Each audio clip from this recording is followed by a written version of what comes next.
Testing, testing has my mic level. Hello world, and welcome to Snap Together Saturday. Today, as you probably know, we are going to continue our build of the Master Grade RX-78, RX-0 Unicorn Gundam from Mobile Suit Gundam Unicorn, which I have not seen. But it's a cool ass design, so who cares? We will be doing that tonight, and then we will be watching sort of YouTube videos and possibly some G Gundam as well. And I'll just be chatting and talking about the build. The plan for tonight, yesterday I built the head and torso. So tonight my objective is to build the arms are next in the instructions. So I'll build both the arms and then maybe the pelvis, and we'll see what time it is at that point. If I think I can start the legs, I will. Probably not. I don't know. I could do the backpack and the gun, I suppose. Unicorn indeed. So yeah, let's go ahead and get into it.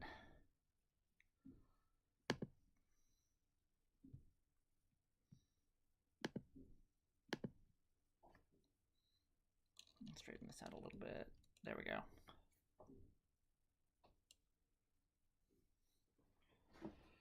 Now then, what frames do I need here? First of all, let's take a look at that. Put the arms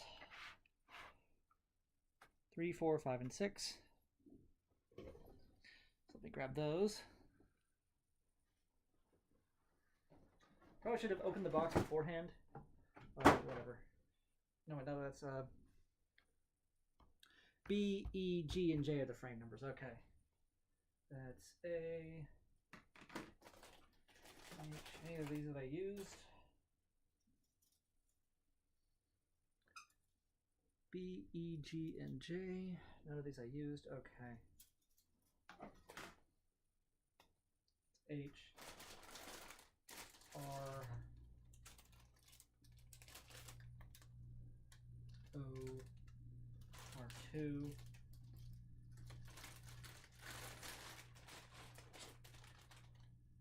F, E. Okay. So both my E's.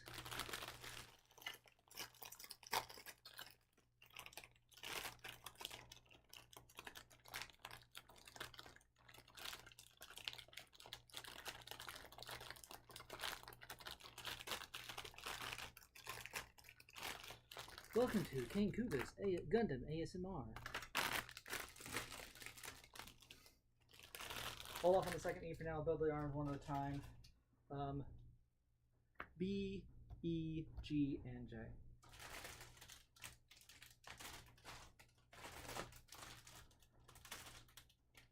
There's J.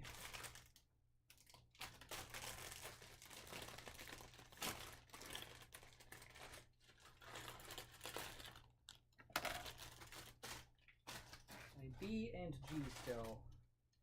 Oh, is this G? This is B. Okay, yeah. A and B are the cycle frame parts, the clear red parts.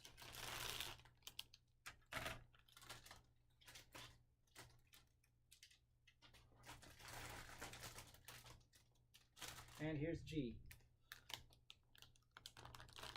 A, B, G, J. B, E, G, J. B, E, G, J. Okay. And this thing comes with water slide decals, which I will not be. No, those are. It's meant to be regular stickers. Either way, I'll not be using them right now. Build the kit and decide if I like how it looks.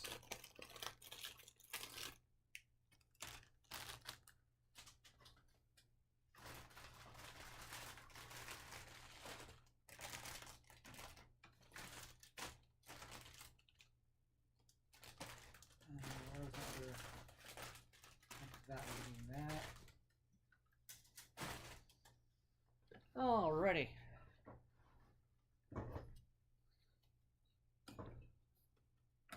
Get my frames arranged here. B, of course, is the psycho frame.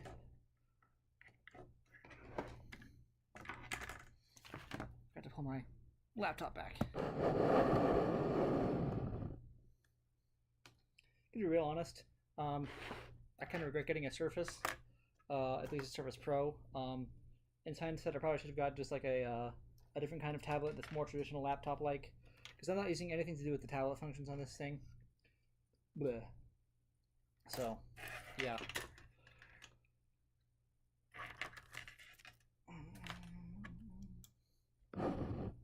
I found the tablet mode to be more of a hindrance than anything,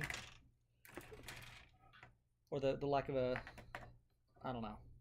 I might just go back and get I might like try to get a regular, like an Asus,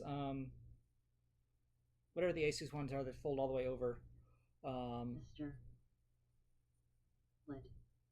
I will not submit to the tablet. Look, it's not how I compute. It's all I can say. I barely use it in tablet mode. It's annoying to use in tablet mode. So I might just get a flip laptop. You know, they can fold all the way back if I need it to, and then sell this one off. I don't know. I mean, that's just kind of where my mind is right now. But we'll see. All right. Anyway, enough of my rambling. Let's get my equipment ready. More than tool and equipment.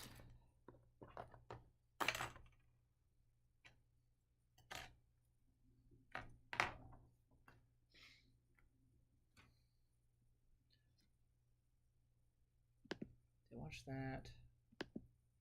Watch that.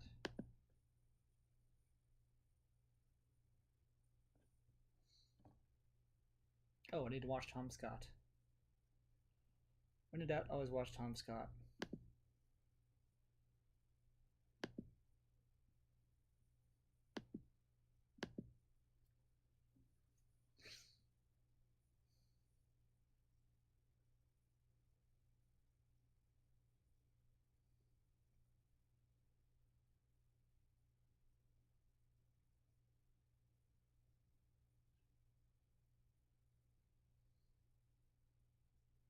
Anything I need?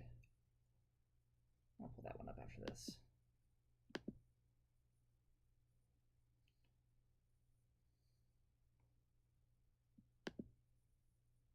I do an update video. This year's, about once a year, I do an update video. This year's is a little early, and that's because on the 1st of January, if all goes well, I will have published a video here every week for 10 years. And I'm going to take a break after that. It's probably not goodbye forever, but this channel will stop, at least for a while. Which means there are 26 videos in my regular Monday format remaining. I've already got plans for most of them, including an occasional return of the old language files videos, but there are still holes in that schedule, so this is the last call. If you have an 14, idea for a video 16, 12, something and 20. interesting and surprising and visual, now is the time to let me know. I'm particularly looking for places that people are personally connected to. If you work at, or volunteer at, or study at the thing itself. I know there will be a lot of messages. I have some help for the first pass through filtering, and I can't guarantee a reply. Last time I tried to reply to everyone, Google briefly blocked my account for sending too many emails. There is a link on screen or in the description. And thank you. Not everything is going to stop, of course. The podcast that I host, Lateral, is continuing into next year. Right now, there is a new free episode every week at lateralcast.com and wherever you get your audio podcasts. And there are video highlights every week here on YouTube. And I'm also sending out a newsletter every week, which is still the best way to keep up to date with what I'm doing and other good things that I found on the internet without any platform algorithms getting in the way. At some point, there'll be more of the technical difficulties and probably more Tom Scott Plus over on those channels, but that's a little bit further over the horizon. 6 months. And then I'm going to take a vacation, and I don't know for how long, but until then, thank you for watching. And for hopefully 26 more Mondays, I'll see you on the internet. Good guy, Tom Scott. Tom becomes a mayor of hell. It cost him $100. Sure. I'm curious.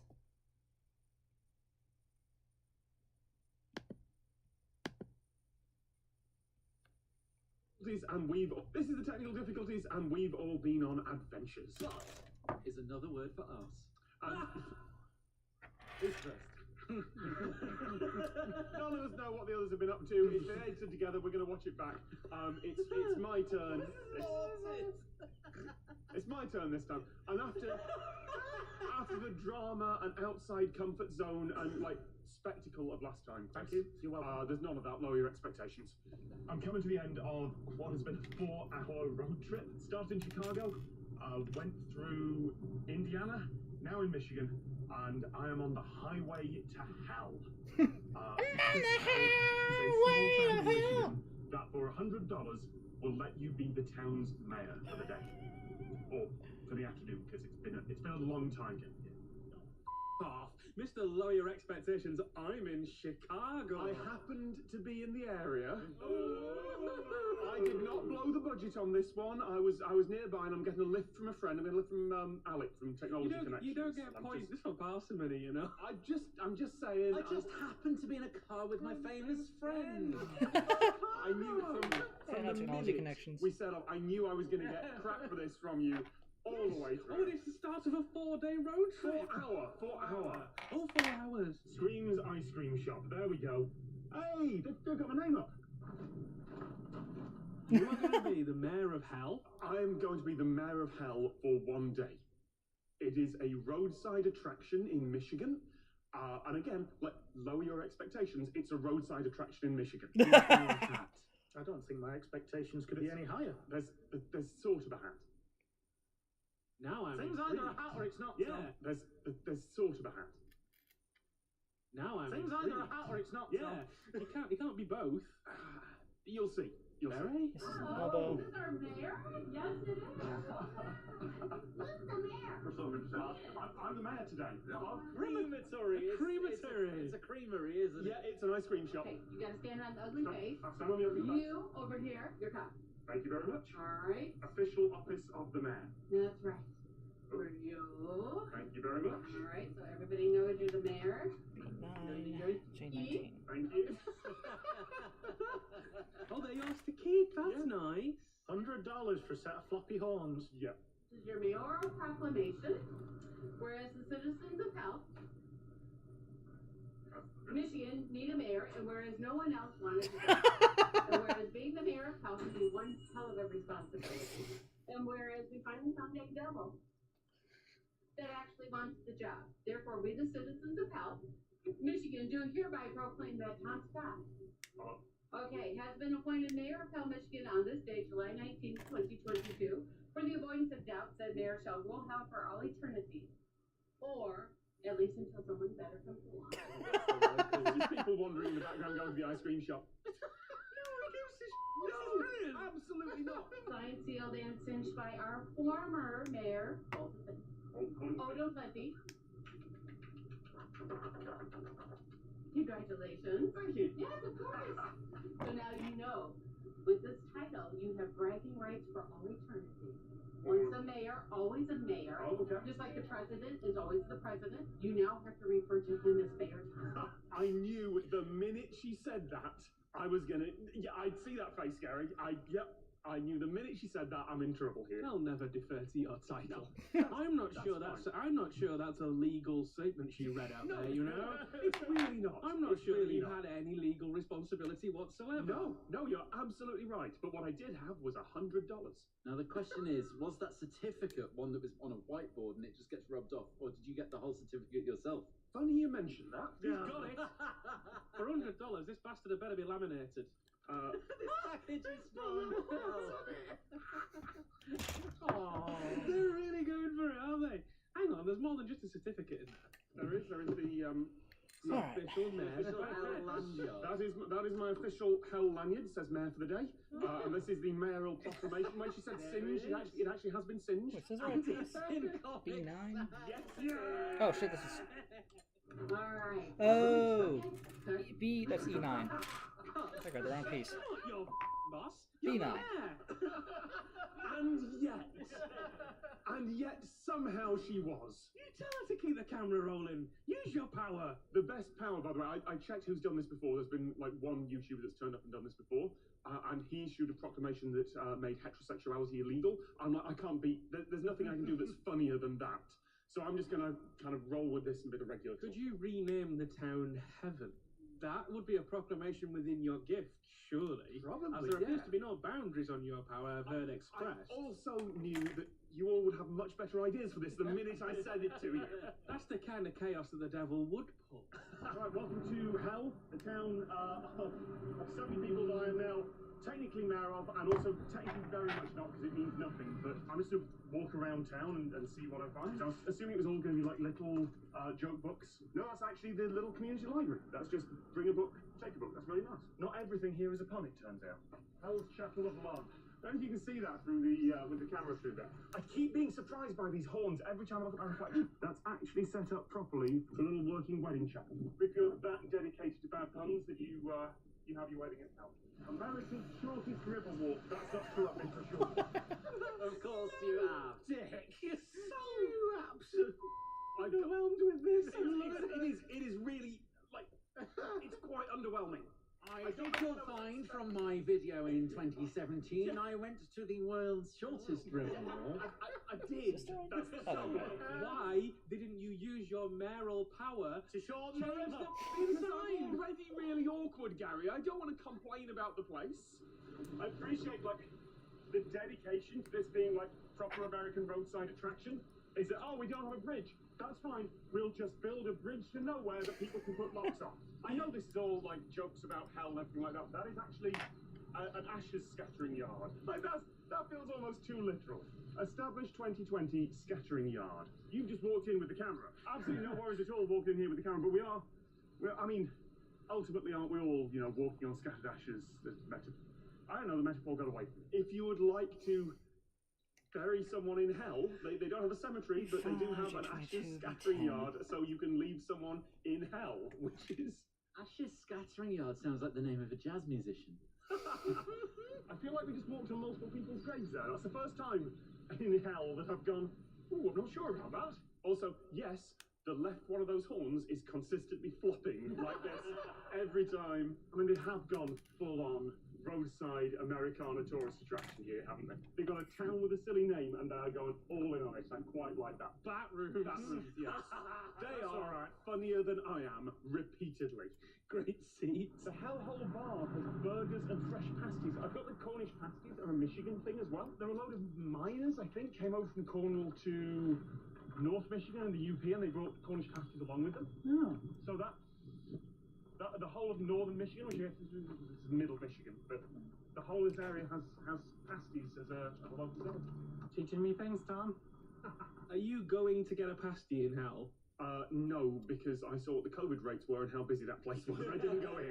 What? But you have mayoral power. You could have dispatched someone. Pass me a Anyone. pasty. You could have got all of those anti-vaxxers and vaccinated them as your mayoral proclamation. Proclamation. You could have said, hello, someone in there. Can you bring me one out? I'm the mayor, by the way. Here's your money. In fact, I don't really have to pay you, as I am the mayor. I don't think Gary knows what a mayor is. I don't think Gary knows what a mayor is. I do know what a bloody mayor is. And they don't get free pasties. I didn't say pasties. You could try it though. There's been no obvious bounds on your power here. Did you go hear ye at any point? That's town criers. There's no obvious bounds on my power, but there's also no obvious signs of there being any either.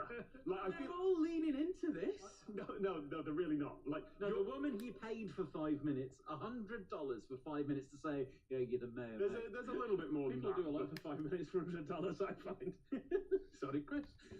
You're establishing, Gary, like you're starting from you have all power here and you need to work out what the limits are. I'm just assuming I don't have I'll any. take it like the American grading system starts at 100 and goes down. Heaven, Hazard, Witch Mountain, Temperance, Nag's Head. I'm not convinced any of those point in the right way. I like that you've made it your mission to fact check hell. I didn't mean to, it's just what I do naturally. I just fact check hell. All wrong. Colin Robinson in hell, that.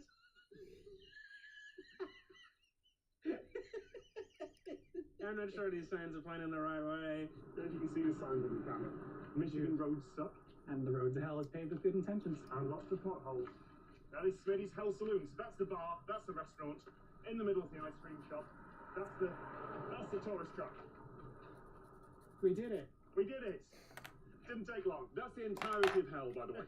That is it. They've got... It seems nicer than I've been led to believe. And smaller than I thought. There's some houses on the other side of the road that we didn't film because they're people's houses. But Well, when someone says, go to hell, you go, I've been! Everything was wrong! I mean, that is my personal hell, really. Is that everything is just slightly inaccurate, and I feel obliged to point it out. They did it for you, E9, that's okay, what there they we made go. a picture of it, changing Yeah. all the signs. So I did go to the ice cream shop. I know that's not made the edit because it's just me buying some ice cream, but the change I got is Do they have their Not own legal money? tender? a $2 bill.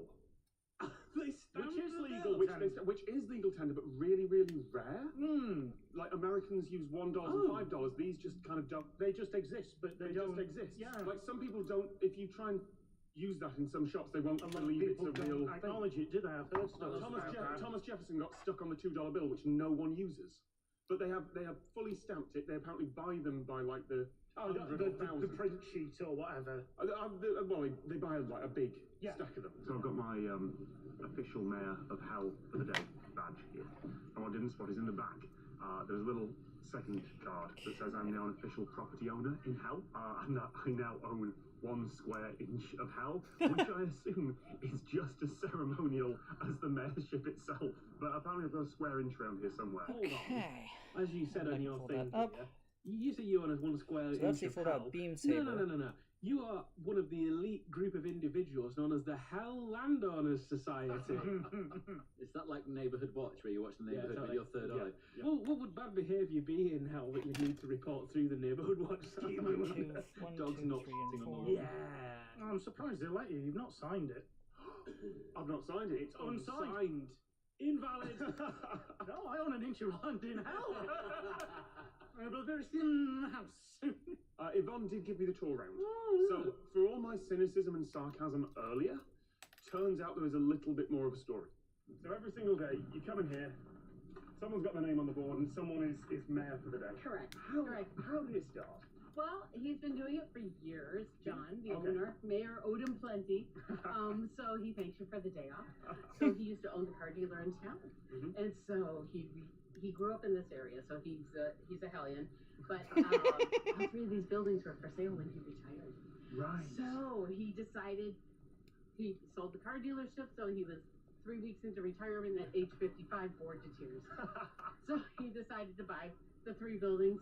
Took him 3 weeks to tell his wife. Oh, yeah, okay. So there you go.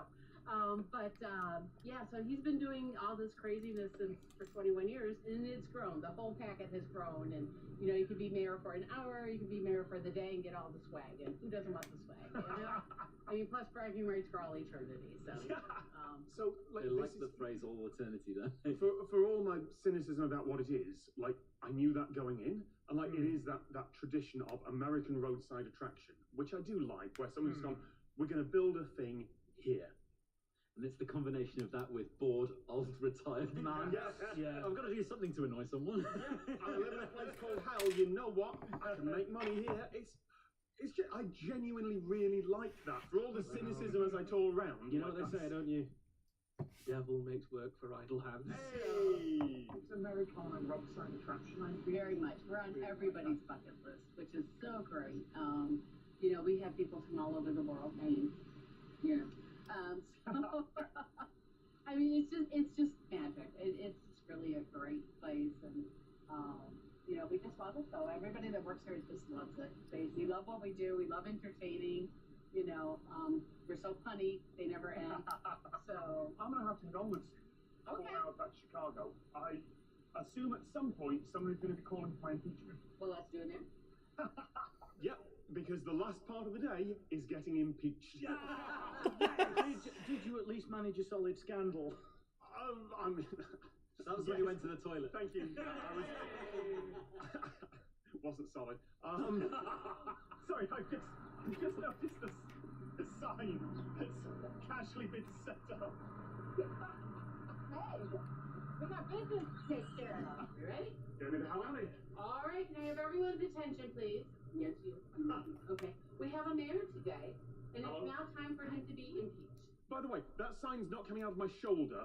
It's just that the camera angle means that the person working the ice cream shop is just standing directly behind me, and it's not like it's been attached to my back. Is it like one hand is holding that, the other hand is scooping ice cream? This is the certificate of impeachment. This document hereby certifies that Tom Scott, formerly known as the mayor of Pell, Michigan, has been officially impeached on July 19th, 2022.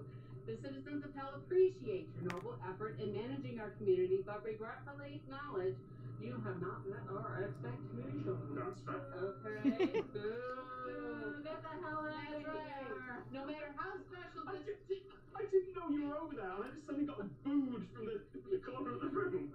That's our job. I'm used to it, you know? No matter how special this day may have been for you, to those of us that live here, it was just another day in hell. Fine-filled and singed by our reinstated mayor, Odom Plenty. Thank you. Go back to what you were doing. Okay.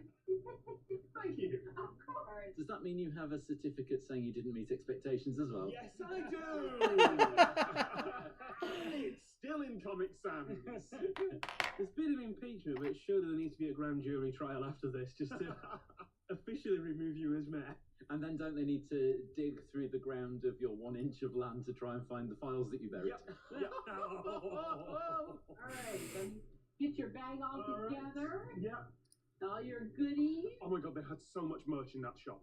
Like anything that could have I've been to hell on it or something like they have everything. You name the product. Every single manufacturing company that makes like tourist stuff in America has at some point made something with hell on it, and it's in that gift shop. Like a miniature Isle of Wight. Yes! If you look at the labels, it say made in hell. I appreciate all the merch you've got around here, Right. but also the Hell Bitcoin, which is it's a Bitcoin. It's a Bitcoin, and nobody ever sees a Bitcoin. That's a really good joke. So we were the only ones that you can actually see a Bitcoin. It's a Bitcoin. It's a Bitcoin. And this is your dirt. Oh, I have a jar of dirt. You have a jar of dirt. That sounds wrong coming from me. I have a jar of dirt from hell, which I had to check, and I am not legally allowed to import into the UK because it's agricultural products, and I had to leave that with Alec. I have the soil analysis card that they gave me,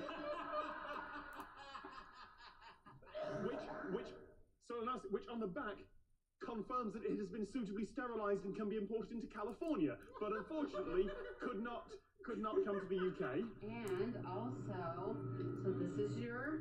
Oh, yeah. Okay. Official office of the mayor. That's right. So wear this proudly. Impeached. Yeah, lovely. So like all mayors, you're asked your t-shirt size on entry. I was. That was part of the. Medium. Oh, I haven't actually removed that. But also on the back, impeached. You got clairvoyancy skills by going to hell. Also, a official office of the mayor mug from hell. That's nice. And various leaflets and pamphlets and postcards Okay. and all the going paper along things nicely. I could bring with me. There we go. That is my official postcard of my mayor for the day sign. 6 and It's 7. actually, despite all my cynicism at the start, it's actually like there's a nice little. Oh, I like that. Yeah, that's cool. As a bundle, like, yes, this is not $100 worth of merchandise, but for like a small town that's just in the middle of Michigan, that's actually really nice. But seeing as that you could have paid $100 and just got an experience, you've got $100 worth of experience and tat. Yes.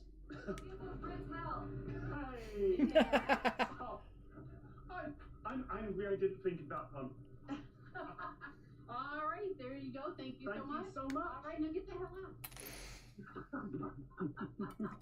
There we go. That was my day out. It wasn't quite the experience or the life-changing thing that others here have had, but I had a lovely day in hell. That was nice.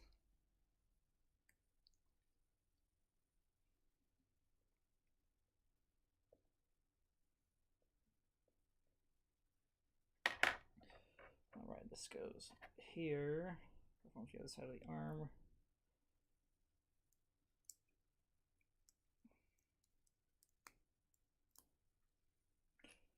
And then this. Okay, that covers that. It's so elaborate.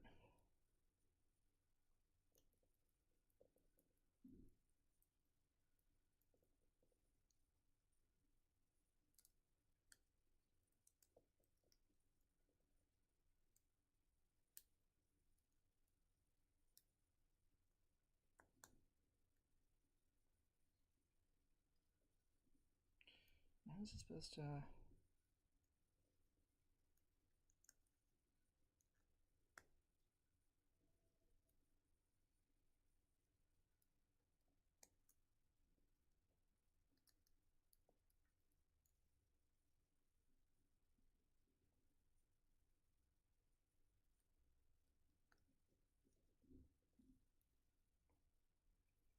I guess it only slides out that much.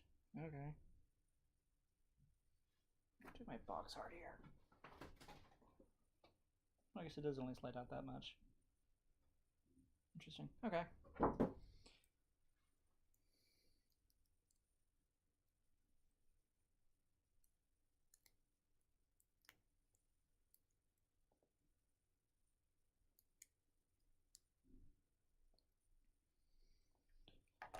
Okay, what next? Let's...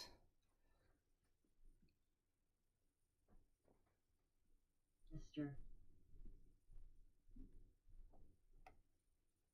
Arm indeed.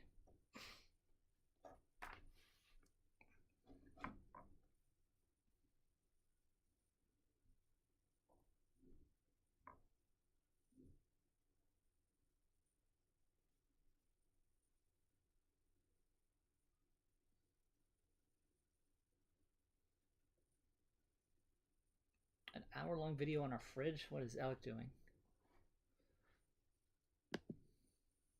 Disney Sea is known. Tokyo Disney Sea is known for Okay, being one of J9 the and 10. best theme parks in the world. Part of owning that title means that the attractions within the park's gates are some of the most creative, inspired, and enjoyable attractions out there. So surely when you take Indiana Jones Adventure, one of the best attractions at Disneyland, and you give it the special Disney Sea treatment, you end up with one of the best attractions in the world, right? On March 3rd, 1995, Indiana Jones Adventure Temple of the Forbidden Eye premiered at Disneyland in California. With an estimated budget of $50 million US, or roughly $100 million US today, it debuted as the most advanced amusement attraction ever built. The ride spanned 2 stories in an insane 50,000 square foot show building, with the queue alone being half a mile long, as it needed to traverse beneath the existing Disneyland Railroad. The attraction was insanely ambitious, but it was worth it, as upon opening it was considered an immediate success. Many praised the ride's sheer scale, immersive environment, enhanced effects, and its one-of-a-kind innovative ride system, the Enhanced Motion Vehicle, or EMV for short. Despite everything else the attraction did right, the EMV was the crown jewel of Indiana Jones Adventure. This new system married a motion platform similar to Star Tours with a slot car. This allows the vehicle to self-propel itself through the attraction, whilst the motion base simulates enhanced movement, such as driving over rough terrain or banking through a turn, thus the name Enhanced Motion Vehicle. If you are interested in this ride system, we explore it in much greater detail in a previous video. When the Indiana Jones Adventure opened, Tokyo Disney Sea was just around the corner. And with the success of the ride, it made sense for Walt Disney Imagineering to build a second version of this ambitious attraction within an equally ambitious park. But this might not have always been the case. Plans for a second game in Tokyo were first conceived in 1987.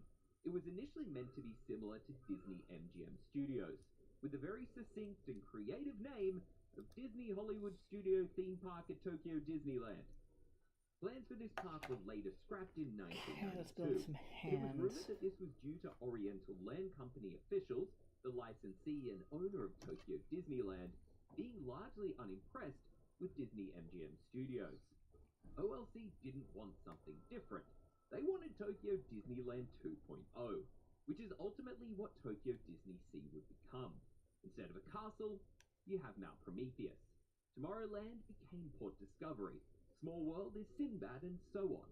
What better place to call the next Indiana Jones adventure ride home than what was essentially Disneyland 2.0? However, the owners of the Oriental Land Company gave Disney an ultimatum. This version of the ride must be more reliable than the Disneyland original. This new Indiana Jones adventure opened its doors alongside Disney Sea on September 4th, 2001. The attraction had some key differences to the original though, with the most obvious being a name change to Indiana Jones Adventure, Temple of the Crystal Skull. These changes would largely make sense given the transition to a Japanese market. When constructing the ride for Tokyo, they decided that Disneyland's Indiana Jones ride setting of Asia wasn't exotic enough for the Japanese guests. Instead, the entire Central American land of Lost River Delta was created to give the ride a new home, which married better with Disney Sea's usage of ports of call instead of lands. Lost River Delta is a dated settlement situated at the fringes of an ever-advancing rainforest. Here, renowned archaeologist Indiana Jones has discovered an ancient Aztec pyramid that he believes is the resting location of the legendary Fountain of Youth. But Indy has reported back that the temple is filled with booby traps and skeletal remains of those who have befallen them. His Central American assistant Peiko, though, has completely disregarded this warning and is now offering Peiko's temple tours, where he will take guests deep into the pyramid via his fleet of jungle jeeps. And you are about to undertake one of these tours. Entering the land, you are instantly drawn to this pyramid. Here, Rather than trying to hide the facade and show building as they do in Anaheim, here they make it large and imposing, drawing you in. Walking towards the temple, you enter not where you might expect, as you first walk quite far to the right of the temple, where the queue begins. Weaving your way through thick foliage, you soon find yourself inside the Temple of the Crystal Skull, which has no relation to the fourth Indiana Jones film, with its ride opening 7 years before that film would debut. Once in, you are greeted by an active archaeological dig site inside an impressively large central chamber. You have now worked your way inside the temple pyramid you saw earlier. Similar to the Californian attraction, the scale of this queue alone at Disney Sea is truly impressive. Electrical lights strung together haphazardly flicker as you make your way through the temple. Weaving your way up the scaffolding, you start to see paintings depicting the crystal skull, warning you of the risky journey ahead. From the main chamber, you venture into a cylindrical antechamber, where to the left is a golden medallion flanked by small windows, and on the right is a huge map. From time to time, light flickers through one of these windows, reflecting onto the golden medallion, which in turn shoots a pinpoint onto the map on the far wall, with the point on the map being a direct reference to Raiders of the Lost Ark, the first Indiana Jones film. You continue your journey through catacombs as you venture deeper and deeper into the temple, where you eventually arrive at a screening room. After watching the safety film, you move into a load station that will look quite familiar to those of you who have ridden the California version of this ride. Pulling up next to you is a Jeep that looks identical to its Cali counterpart, but there are some key differences. The earlier version of the EMV used oil hydraulics. Nice progress so far, yo. Thank you. Require lengthy cleanups. This new version uses electric motors and air pneumatics to solve that problem. This starts an overall theme for this iteration, as it's clear that Tokyo learned from the problems that eventually plagued the Californian attraction's more ambitious editions after opening. Oriental Land Company didn't want ambition, they wanted reliability. This means that journeying through the ride, you will notice the abundant similarities and differences between the original and the Tokyo Disney Sea version of this. Analyze this bit right here, this graphic.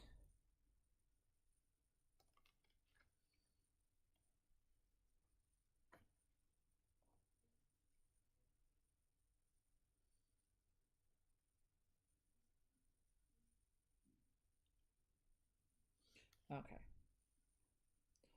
So is that on the outside, on the inside? Okay.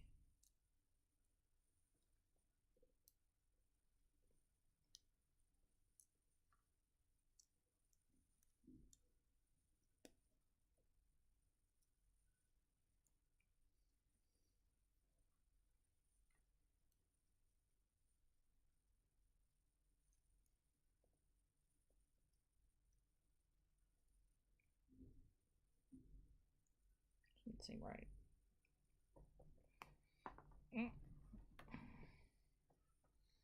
So just sit there, doesn't click in?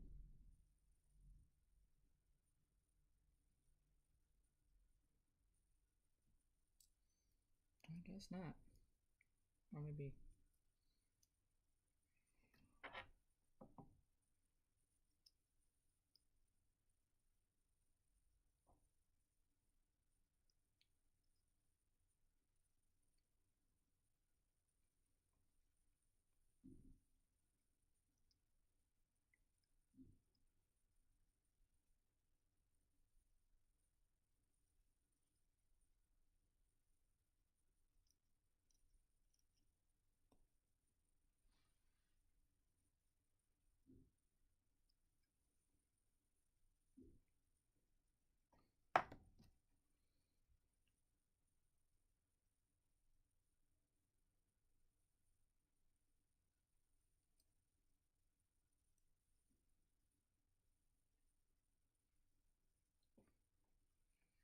This is weird to me that it doesn't, like, sit more flush, tab into anything. The hand holds the thing in there rather than it being attached. It's weird.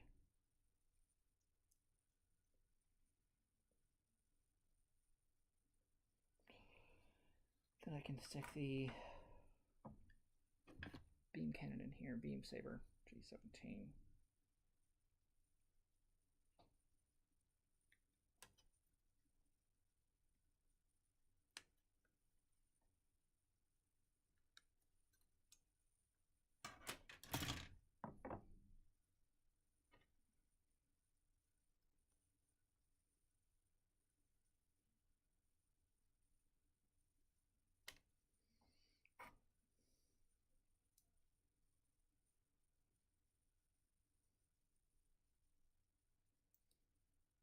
Okay, stick beam saber in there and close it back up. Okay.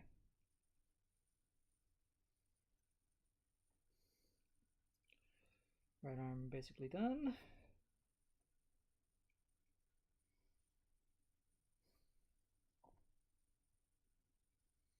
That's the articulation. There we go. It's got a good double elbow bend there. It doesn't bend all the way, but it does have two joints. Rotates there, rotates at the wrist, obviously. Okay, okay. And then for unicorn mode, this comes out. And this can fold down.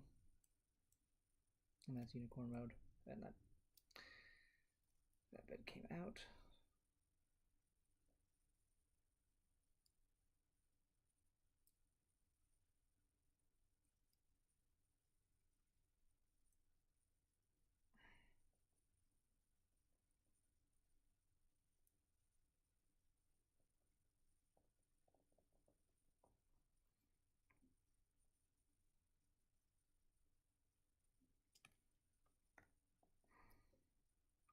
Doesn't stay attached very well.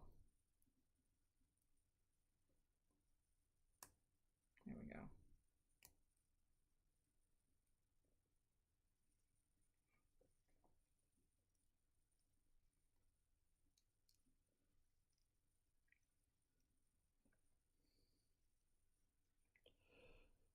All right. And about the shoulder pads last, it looks like. Okay. Get this other. Need this probably.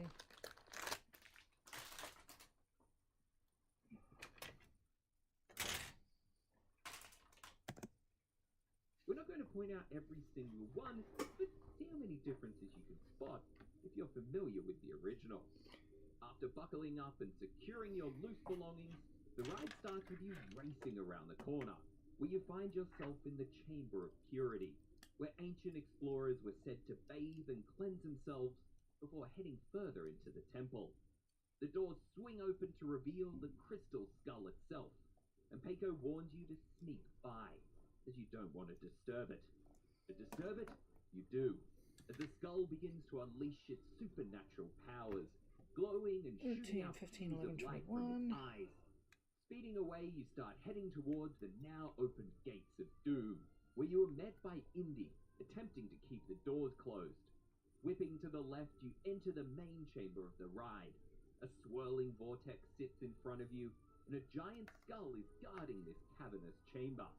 Heading back into a side cavity, you weave past skeletons and skulls before being plunged into darkness.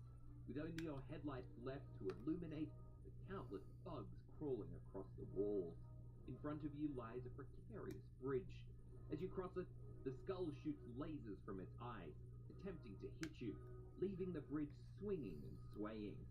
Barely making it across, you are truly left on your own, as you come face to face with a giant embodiment of the Mesoamerican feathered serpent deity. Narrowly escaping this serpent, you enter the giant skull and find a shrine inside, where another angered crystal skull screams at you. You enter a further pitch-black room where suddenly a large stone-carved face comes into view. Angered by your presence, he shoots out a huge smoke ring towards the ride vehicle, Sailor Zombie which hits you Esther. dead on. I'm Your off the jeep then entire comes first to a floor complete today. Stop, as you I am notice so the tired and carved hurting. stone heads on I'm the proud of wall you. have dart tubes You did good. pointed directly at you. Your jeep roars to life and bypasses them before being greeted by the ride's big, familiar finale.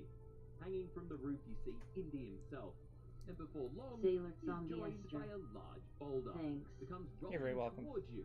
It barely misses you as you crash through the floor, where you see Indy for the final time, safe and sound.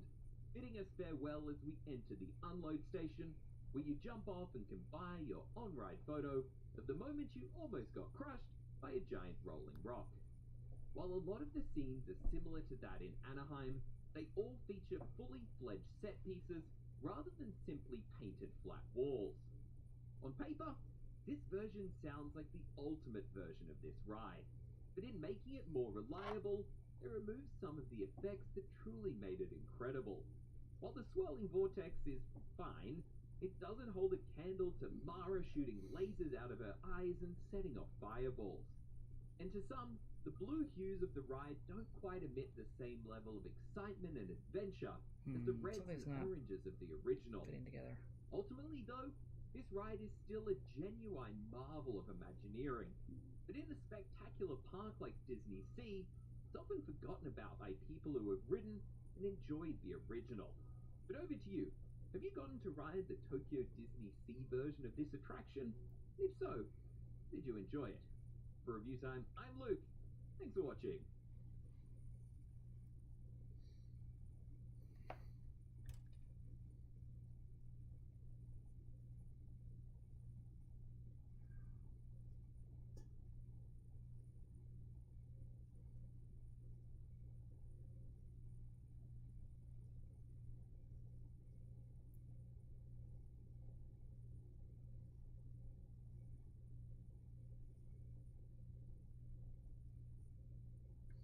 We broke a $1 million offer camper. Sure. Costs 1.2. This camper costs $1.2 million. On the manufacturer's website, they claim that this thing is comfortable, convenient, Oh, shit. and most importantly, capable. So we're going to spend the next 48 hours in this camper putting all Just broke three a of tab those there. frames to the test. That might be We're why I gonna hit wasn't, the road, we're going to do some camping, we're going to get this thing nice and dirty. Did I? Oh my god. Oh, it looks like it could roll over. Oh my god. You broke it? What were we thinking? I don't know what we're going to do. Oh. Okay, we just broke our... Now welcome to Dome. And to keep things in perspective, we've got our more humble camping rig. Nobody cares! I broke a tab. Shouldn't affect it, but it's gonna be. Maybe that's what's going wrong.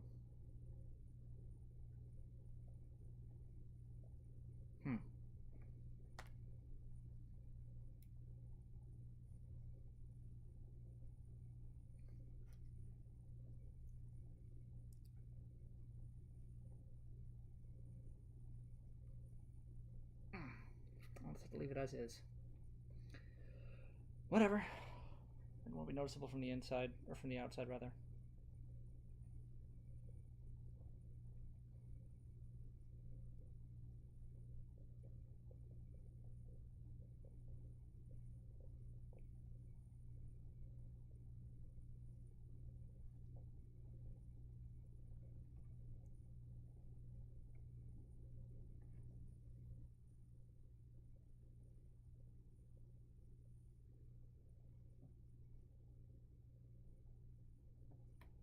Is this right?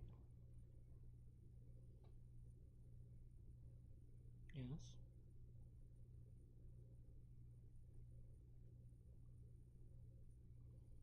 But that's the mount for the...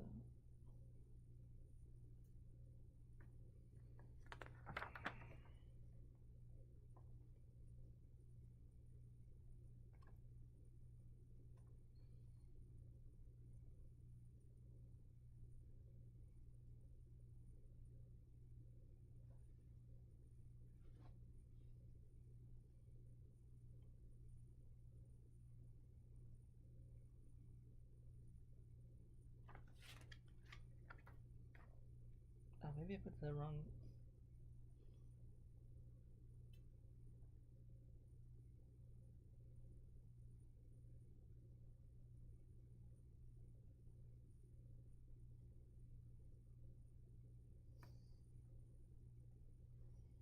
There's only one way you can go, though.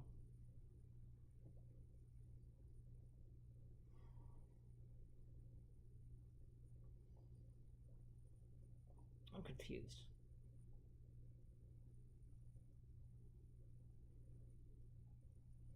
Oh, there's stuff on both sides of that. Duh. Okay, okay.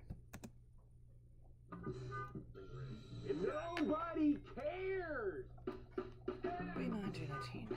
So, what is this $1 million camper? It's called the Ascender, and it's the flagship overlanding vehicle for a company called 27 North. Basically, it's a Ford F550 Super Duty that's been outfitted with a massive carbon composite camper shell and just about every off-roading feature you'd want in a vehicle, like wirelessly controlled coilovers, a couple of 12,000-pound winches, and even D-block wheels sporting military-grade tires. And of course, an interior full of quartz countertops, walnut cabinets, and a built-in vacuum. What makes the Ascender different from other high-end campers is the claim that it goes anywhere off-road, and we're going to put that to the test later to find out if it's really true. But first, we're going to see how it does out on the open road. You know, where you spend most of your time in a camper like this. All right, James, you've been behind the wheel for a few minutes now. How does it feel? Well, if you've been watching our videos for a while, you know that I've ridden an elephant. This feels like you're riding an elephant. Really heavy. Steering is like kind of a suggestion. Yeah, there's just so much mass up so high that it pulls you wherever it wants to go. And when you go over dips, it like bounces for about a minute and a half. It's a very active driving experience. Definitely working for it, and steering is nothing more than a suggestion. All right, Justin, so viewers at home already know this truck. We put a lot of miles on this thing since we owned it. It's kind of like the office workhorse, super comfortable. The seats are great. It's very maneuverable around town. Does the radio still work? So actually our radio is broken, so we're just going to have to entertain each other. Okay. Next up, McDonald's.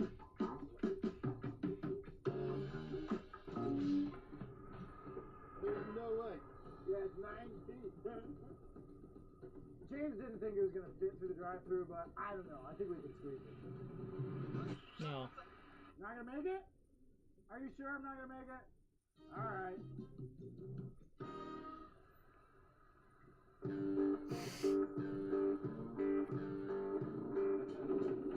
Some pretty minor right off the bat, we are barely off-road right now. Yeah, like hardly. Sedan would be pretty low. Yeah. You hear the remnants slopping around in the poop tank. Pretty mild trail. Yeah. I think we're just going to the staging area right now. Okay. I wonder how they're doing back there.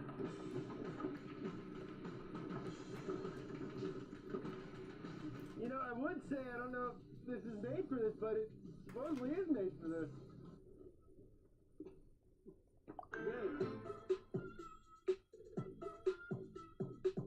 Alright, so we have made it to our beautiful campsite in Santa Clarita.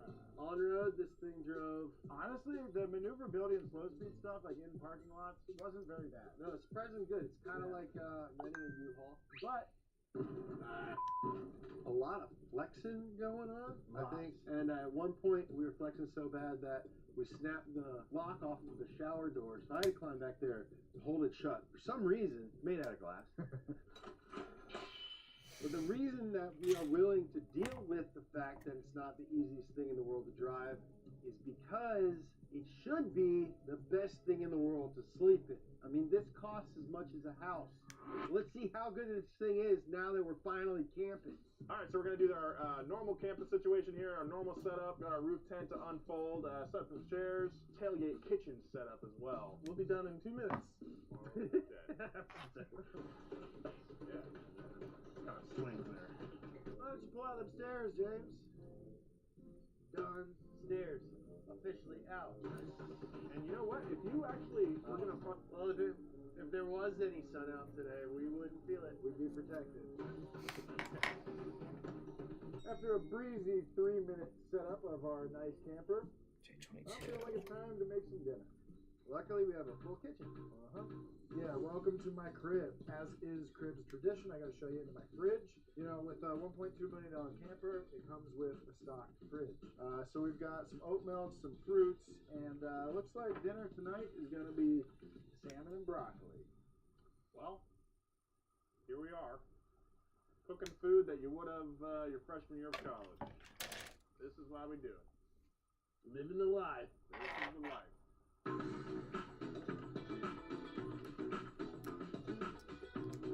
Yeah, so you come in here, and then you'd be turning stuff on and off. So we'll go cooktop. Oh boy. You see that little red word? It says unavailable in relation to the cooktop. All right, Justin. Stone apple peach. We got bread on tap. Dude, this smells great.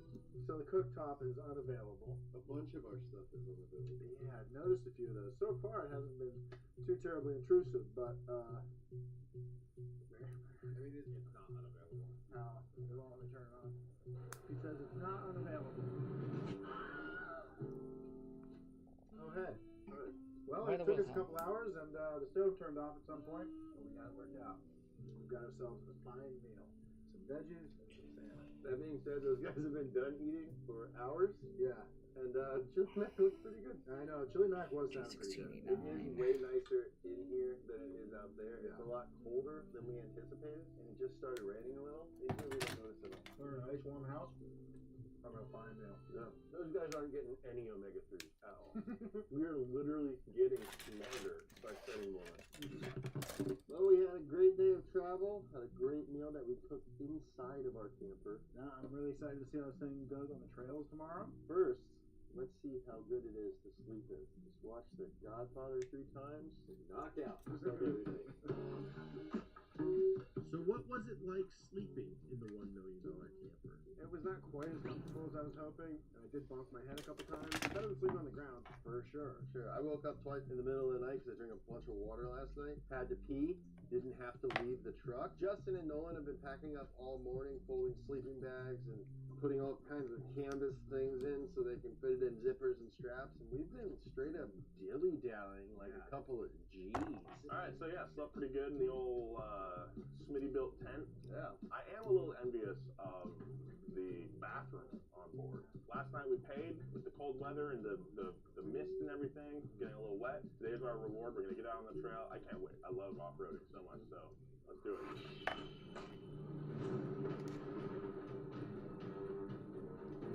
Okay, so the camping experience might not have been perfect, but that brings us to our final test. The real reason that this truck is supposed to be worth over $1 million. Off-roading, baby. That's what we're about to find out. Is this thing good enough off-road to warrant a $1.2 million price tag? Alright, so this truck is definitely a little bit overwhelming. Luckily, we have Zachary here with us who has spent a lot of time with the truck. Hey, thanks for having me. Thanks for being here. I'm feeling good. So we're coming up on a steep hill I can see up there. I'm going to give them as much space as they need. Yes. And we're coming up on a tree that they're definitely going to scrape on. Can't see what's next, though. Oh, that tree's shaking. That's the tree. Well, we're going to just move some branches. You know. Branches. Okay. Hoppy hop. A little wiggle, a little slide to the left. But it's doing it. Build the frame. It's pretty good. It's trucking right along. The last 1, 2, part 3, was a little bit steeper, and it pushed right up that. I think as long as we have a decent line to take, this thing will climb pretty steep. That thing is just sketchy. Yeah. We let you go our house for 30 seconds, then you broke it.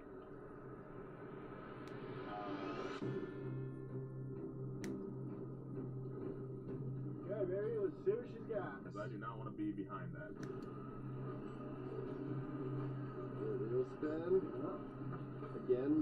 Jokers. Dude. Yeah, that's pretty impressive. Oh, you see it hopping a little bit. Shit. Oh, big girl. It's so scary. It doesn't have anywhere near. Oh my god. It does not have the weight in the front. Oh, it looks like it could roll over. Oh, that's good. Oh, I'm sorry.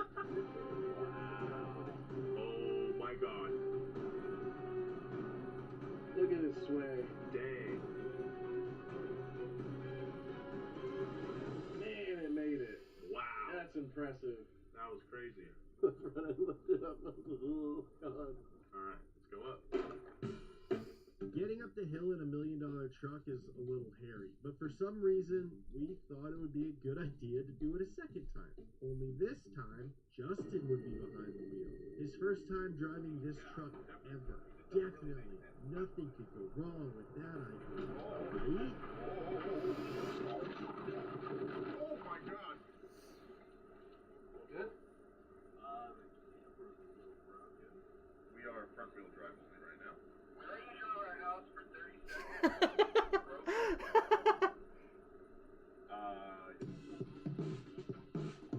We broke the drive shaft on our house, which is severely cutting into my golf time. What were we thinking? So what happened is, it is my fault. I apologize. We ain't gonna be able to drive home. This is sort of worst case scenario. We've got the heaviest truck of all time broken on like a 30-degree incline. I think we might be the first people to try and tow out a $1.3 million camper with a winch from wish.com.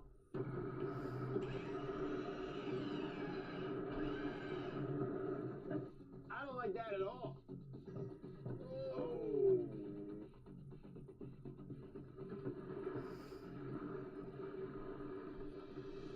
Nope. Oh. What was that? Sounds like we no longer have a front drive shaft. Now we're. Woo! So it's becoming apparent that one of the big problems with having a truck that weighs 20,000 pounds is if anything goes wrong, how the hell do you get it out? I think our best bet here is to just back it down the hill. We can still steer, we still got brakes. It's gonna be pretty sketch, but what are you gonna do? As slowly as possible. Yeah. Nerves just high, that's all. This isn't even my scene, but I'm very nervous right now. It has no control over itself. That's it. Whew. That was brakes. I'm like 2 foot to the floor. Ooh. Don't get cocky. No, that wasn't me. It was me. Say what's on the extra. What's happening? Oh shit! I didn't. Shit. Justin, ever say that? That was pretty sketchy. I forgot I didn't have the video up. I'm sorry. So, has the audio been coming through? I don't think it has.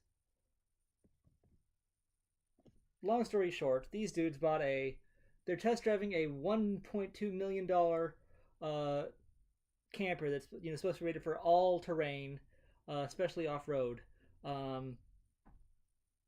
It looks terrible. Let me show you the outside of this thing. Mister. No audio. Of course not. Why would there be audio? Why can't I be? Which is severely cutting into my golf time. What were we thinking? So what happened is, it is my fault. I apologize. We ain't gonna be able to drive home. Hang on, I'm trying to find the the. Worst case scenario. We've got the heaviest truck of all time broken on like a 30-degree incline. I think we might be the first people to try and tow out a $1.3 million camper with a winch from wish.com.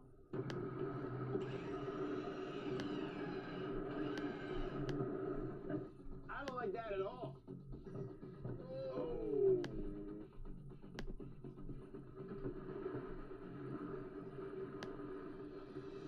Nope. Oh. This is. Yes, that's right. That's right, but my audio is not picking up. I'm not getting the right audio channel for this.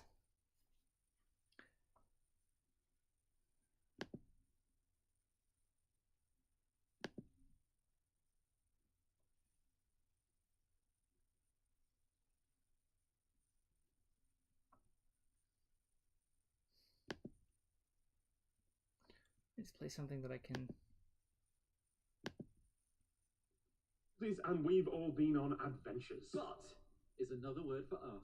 And Who's first? none of us know what the others have been up to. It's been edited together. We're going to watch it back.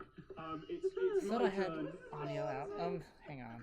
It's my turn this time. Let me turn- The drama and outside. I'm gonna turn off my microphone for a minute just so I can verify when I'm getting audio through the system. Let me pull up Twitch here.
Oh.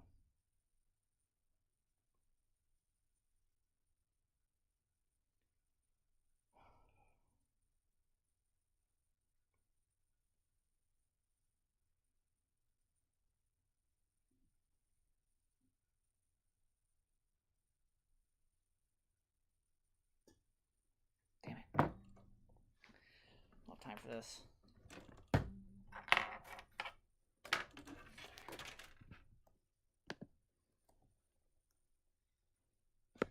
I'll set it later.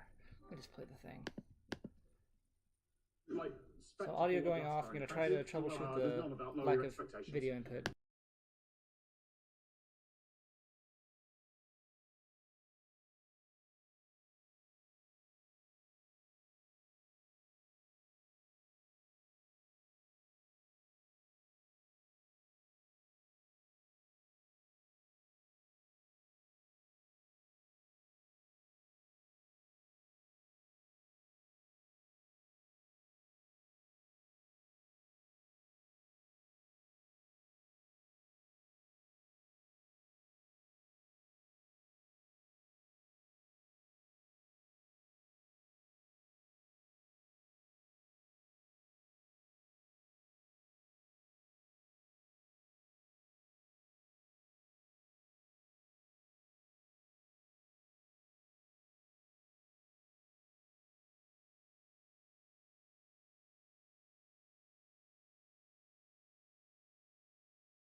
I have no idea why it's not picking up my browser audio. I thought that was the whole point of like having whatever. I shouldn't dwell on this for too much longer. I'm gonna have an ice cream.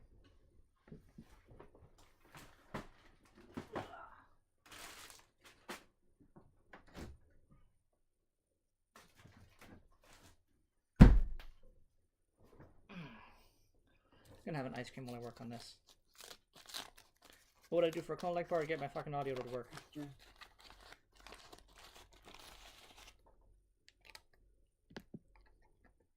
Onward! Yeah, I think what you were hearing, was my microphone picking up the audio, not the actual audio directly imported from the system, which is what I wanted to happen.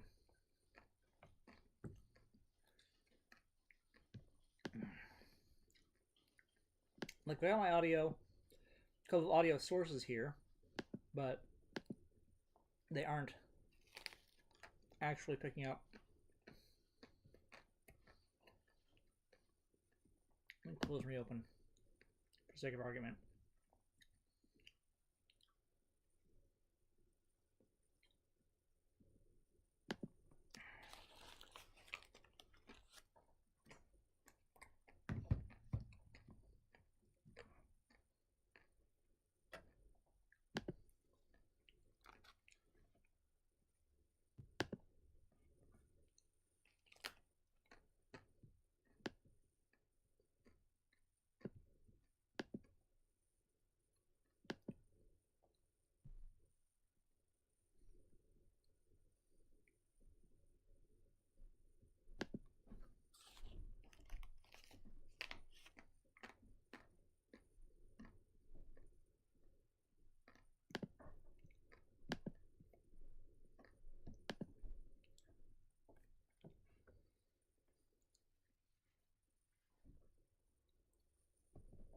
This camper costs $1.2 million.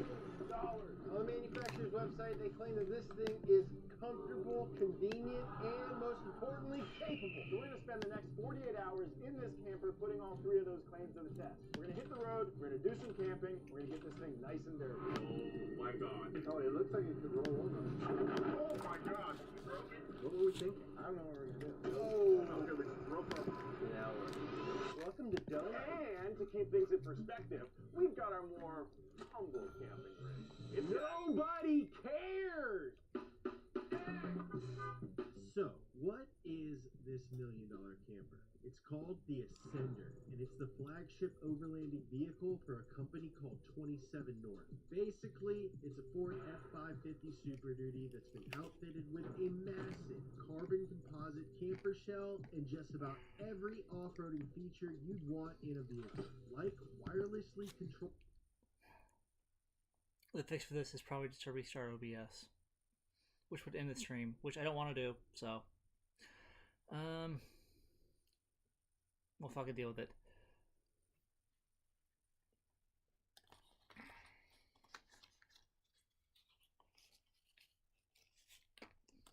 Mister.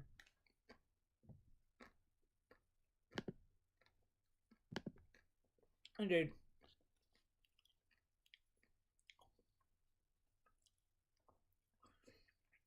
So, I'm going to finish this, take a short break to get a drink, and then we'll come back and we'll finish this arm and whatever comes next, the waist.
Alright, we're just going to continue where we left off.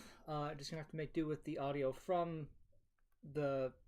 hearing the audio from here. I do apologize. Actually, I can turn on the... let's see, I can turn on the overhead. Seems to be picking it up okay.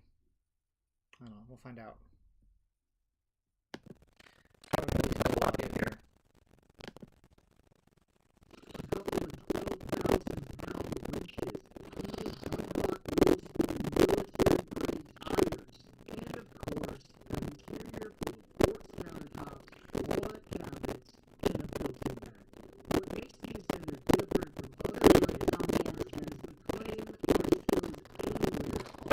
And we're going to put that to the test later to find out if it's really true. But first, we're going to see how it goes out on the open road. You know, where you spend most of your time in a camper like this. All right, James, you've been behind the wheel for a few minutes now. How does it feel? Well, if you've been watching our videos for a while, you know that I've ridden an elephant. This feels like you're riding an elephant. Really heavy. Steering is like kind of a suggestion. Okay. There's just so much We're going to have to make do with this. so high that it pulls you wherever it wants to go. And when you go over dips, it bounces for about a minute and a half. That's a very active driving experience. Definitely working for it, and steering is nothing more than a suggestion. All right, Justin, so viewers at home already know this truck. We put a lot of miles on this thing since we owned it. It's kind of like the office workhorse. It's super comfortable. The seats are great. It's very maneuverable around town. Does the radio still work? So actually our radio is broken. So we're just going to have to entertain each other. Okay. With some... Next stop, McDonald's.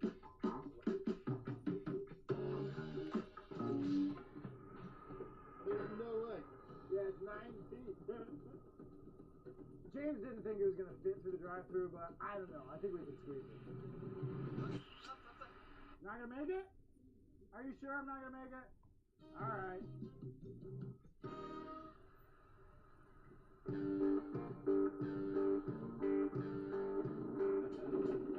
Some pretty minor boards. Right off the bat, we are barely off-road right now. Yeah, like hardly. Sedan would do pretty well. Yeah. You hear the remnants slopping around in the poop tank. Pretty mild trail. Yeah. I think we're just going to the staging area right now. Okay. I wonder how they're doing back there.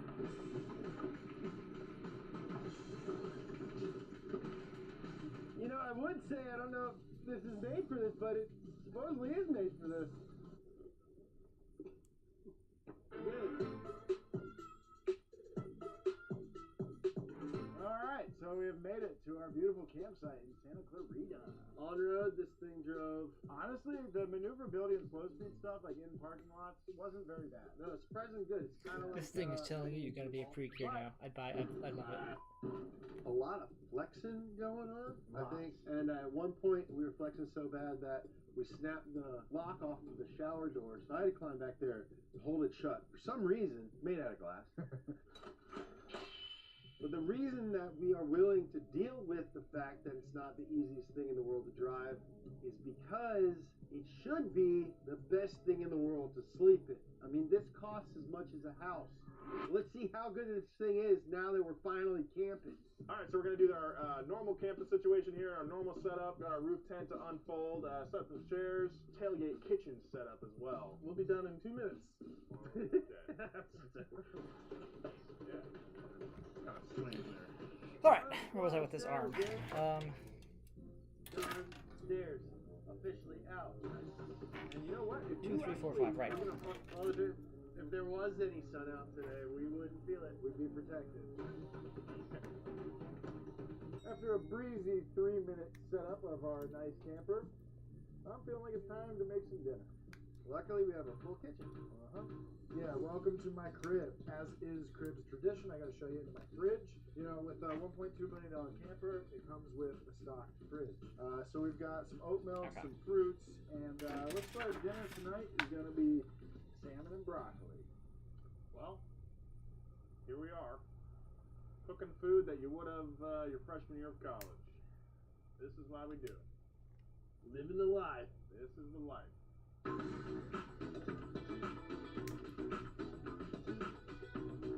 Yeah, so you come in here, and then you'd be turning stuff on and off. So we'll go cooktop, go bush. You see that little red word? It says unavailable in relation to the cooktop. right, Justin. Bone apple tea. We got bread on tap. Dude, this smells great. So the cooktop is unavailable. A bunch of our stuff is unavailable. Yeah, I've noticed a few of those. So far, it hasn't been too terribly intrusive, but It's not unavailable. oh, they won't let me turn it on. He says it's not unavailable. Oh, hey. All right. Well, it took us a couple hours, and the stove turned off at some point, but we got it worked out. We got ourselves a fine meal. Some veggies and some salmon. That being said, those guys have been done eating for hours, Yeah. and chili mac looks pretty good. I know. Chili mac was sounding pretty good. It is way nicer in here than it is out there. It's Yeah. a lot colder than we anticipated, and it just started raining a little. In here, we don't notice at all. We're in a nice warm house. Having a fine meal. No, those guys aren't getting any omega-3s at all. We're literally getting smarter by spending more money. Well, we had a great day of travel, had a great meal that we cooked inside of our camper. Yeah, I'm really excited to see how this thing goes on the trails tomorrow. First, let's see how good it is to sleep in. Now then. Just watch The Godfather 3 times and knock out just like everything. So what was it like sleeping in the $1 million camper? It was not quite as comfortable as I was hoping, and I did bonk my head a couple times. Better than sleeping on the ground, for sure. Sure, I woke up twice in the middle of the night because I drank a bunch of water last night. Had to pee, didn't have to leave the truck. Justin and Nolan have been packing up all morning, folding sleeping bags and putting all kinds of canvas things in so they can fit it in zippers and straps. And we've been straight up dilly-dallying like a couple of G's. Alright, so yeah, slept pretty good in the old Smitty built tent. Yeah. I am a little envious of the bathroom on board.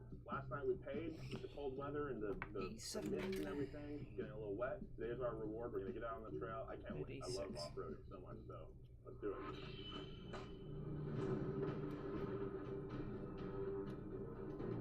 Okay, so the camping experience might not have been perfect, but that brings us to our final test.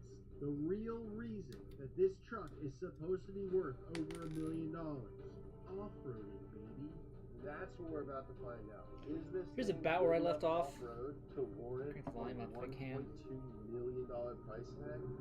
Alright, so this truck is definitely a little bit overwhelming, but luckily we have Zachary here with us who has spent a lot of time with the truck. Hey, thanks for having me. Thanks for being here. I'm feeling good. So we're coming up on a steep hill I can see up there. I'm going to give them as much space as they need. Yes. And we're coming up on a tree that they're definitely going to scrape on.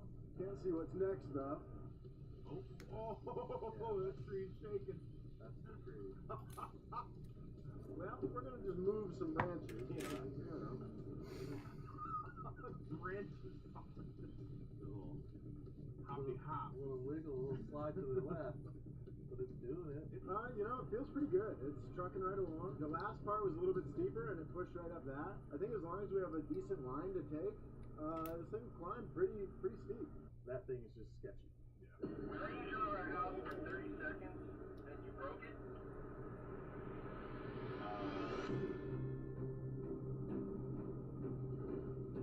Okay, baby, let's see what she's got. Because I do not want to be behind that.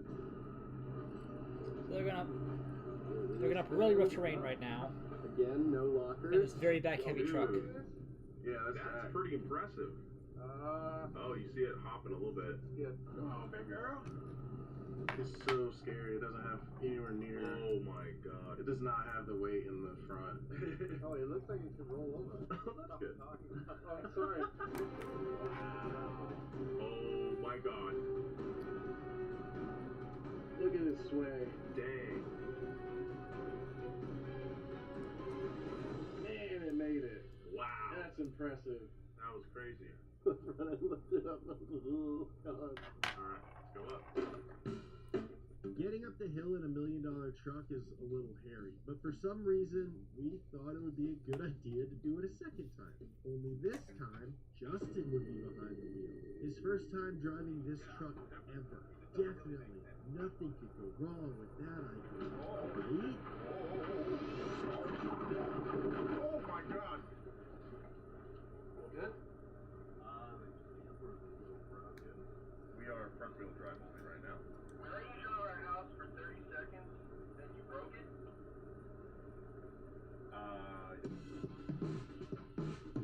We broke the drive shaft on our house, which is severely cutting into my golf time.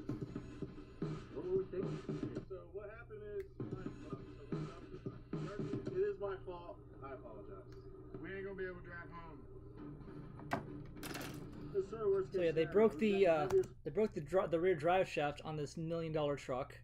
The people who weren't the main drivers of it broke the drive shaft when they were testing it out on this rough terrain, and now they're gonna try to winch it up, and it's gonna get worse.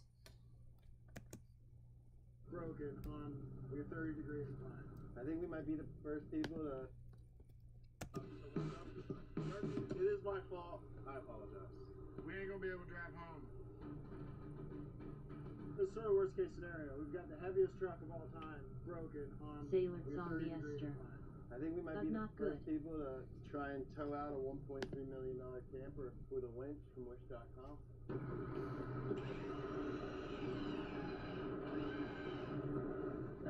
I don't like that at all. Oh.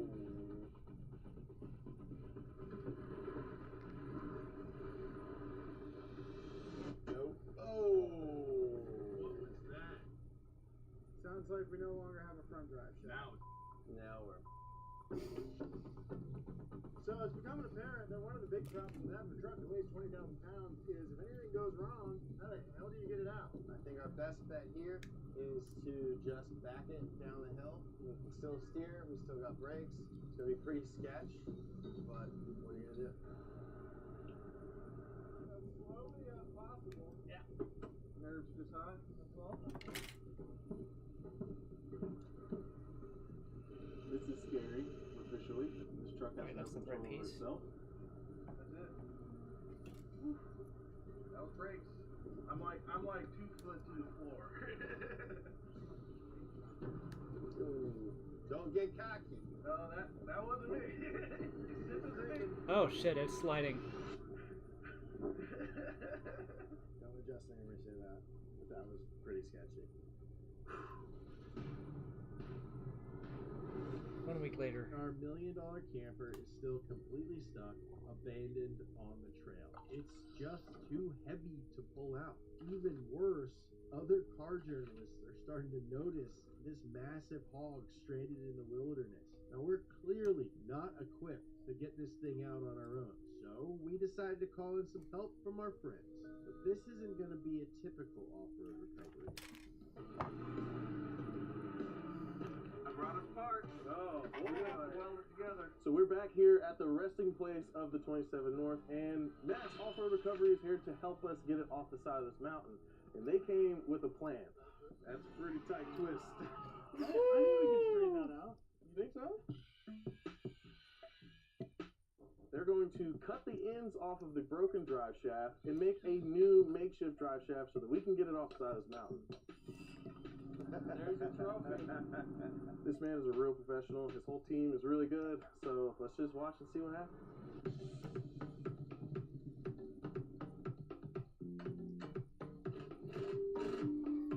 I haven't seen this part yet, so this is interesting. Hey, it moves! The makeshift drive shaft built by Matt actually worked, and the truck can finally move under its own power to get out. Thanks, Matt! Here we go. What do you think about our $1 million camper? I like it. Yeah? I wouldn't take it up there. Okay. Well, it is a prototype, and with prototypes, they're built to push the limit, and we definitely did. Make sure you go check out Matt's Off-Road Recovery. Watch the video where we collab together. I hope you enjoyed this video. Thank you, 27 North, for letting us destroy your vehicle. Thank you, Zach Deal, for driving it out to come see us. This is literally my biggest mistake in the world, so y'all have a good one. Man, it'd suck to be that guy. All right.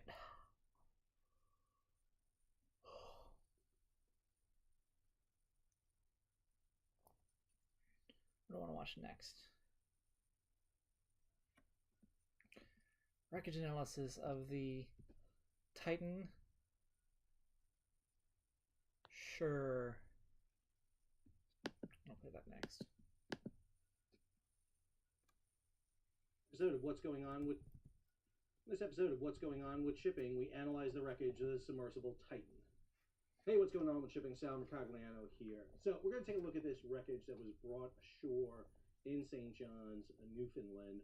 A lot of images, pictures that came ashore from it, and a lot of questions about what that wreckage tells us right off the bat. Now, we're not going to know definitively what happened to the submersible until the NTSB, the U.S. Coast Guard, the Canadian Transportation Safety Board, and a whole myriad of other agencies finish their analysis. You can expect this to last a year at least, till we know for sure what exactly was the fault or suspected fault of it. But I do think from looking at the wreckage that was brought ashore here the past day, we can eliminate some choices and also focus in on some other areas. So before we do that, if you're new to the channel, hey, take a moment, subscribe to the channel, hit the bell so you'll be alerted about new videos as they come out. All right, let's go ahead and jump into this. So this is an image of the submersible Titan. I want to take a minute and go over this a minute because a lot of people look at this submersible and don't quite understand the submersible. So when you look at this submersible, a couple of things. Number one, so here is the bow. The porthole window here is in the front, the very front of the submersible. What you don't see is there's an outer shell of this submersible. So all this white is the outer shell. This is not the pressure vessel. Where the people are beneath this piece right here, but they're under that carbon fiber tube. The way the Titan submersible actually looks, you have this dome here, and this is titanium. There's a band here that connects the titanium dome to the carbon fiber hull, and then over here is another band, and then another dome on the back. You don't see that because it's under this outside shell. So most submersibles will have a pressure vessel where the people ride in, and then the outside skin, so that when there is a catastrophic implosion or decompression, this outside area here is not really affected by it because it is not within the pressure vessel. It's outside. It's actually outside the body of it. So when you start looking at the debris, it's going to make a little bit more sense. Let's talk about this for a little bit here too. These kind of cone things you see here, those are the thrusters. These are the fans that move the submersible around. You'll have thrusters on each side and then going forward and aft. You have this outside landing frame, which we're going to highlight here quite a bit here in a minute. And then back here, this is the rear kind of maintenance bay, not maintenance bay, but the rear operating bay. This is where all the electronics would be. This is outside the pressure vessel. So in here are going to be all the electronics you want. This is the antenna right here that is used for communication. And in here will be all your other electronics, the batteries, everything else you need. Now, there should be a couple of weak points on any submersible. The first one here is the porthole window, which we're going to talk about. This is the window. Now, the window is not a straight round window. It's small in the interior. It's big on the outside. Because the way it's shaped is like it's almost like a pyramid, and that pyramid is pushing in. You want the pressure pushing against the window, and that's meant to push it in, but it is secure in there. The other weak point on this submersible is going to be that tubular hull that's underneath this white part. That is that carbon fiber hull that is put together. And then there's another cap very similar to this cap on the very back here. And it's on that cap, I'm going to assume, is where the wiring comes into it. That's the other weak point usually on a submersible. You got to bring wiring in so that you can power, the computers, the lights, and everything else like that is coming in. And that's through a sealed area that is pressurized for it. So most of what you see here is not pressure vessel at all. The only part of the pressure vessel you see is really this porthole window. And I'm going to keep this image up here in the upper left part of the screen so that we can reference back to it. All right, so these are pictures that were done by CBC, BBC. I pulled them off of a variety of sites here, and I want to kind of reference them here for you. So one of the ones, obviously, you see is this one. This is the bow. This is that area of the porthole window that you see. Now, you see that red strap going through there. I'm really interested about this because the porthole window is missing. It is not there. Now, did that get blown out during the implosion? When the Titan would have imploded, and there's several videos out on this. I really don't want to show you a video of an implosion because it's really gruesome. And to tell you the truth, a lot of them are wrong because they'll show the outer part of this crumpling, and it's not correct. But there is a question about if it's the carbon fiber hull crushed and basically restricted down, either pushed out, shot out the window that was in there, or did they remove it? That's a question I have right off the bat. because they're putting this strap right here through the window like this, I'm wondering whether or not the window was initially placed or not. Again, I can't make a determination just based on that picture, but it makes me think about that. And this is exactly the area where you see it there, right there on the bow. That's where you see them basically having that porthole window at. All right, the next part here. So the next part here, you'll see a lot of wreckage coming off that looks pretty good, actually. It looks like it seems to be in a good deal of, it seems to be almost perfectly good. Like this section here. I mean, you can see wiring, you can see all the mechanics on it. This is outside the pressure vessel. This is not where the people are inside. It is not in the air bubble that is a submersible submarine. And this section specifically is the rear equipment bay. You can see right here that antenna. Okay, now we're going to make the shoulder armor, J23, J17, here on the picture above me, right about here, just to the left of rear cover, that is that antenna. And understand, this submersible was maintaining communication through a very low frequency radio that was going back. It was allowed them to communicate with each other through text, but it also sent a position to each other. And you'll hear a lot of people talking about it. James Cameron, probably the most famously, talking about that this submersible, when it lost communication and lost position, he knew all of a sudden that, well, this submersible had basically imploded. I would argue, yeah, that's definitely one of the things, and we know that's what happened. However, you can lose communication, and we know that this submersible had lost communication before.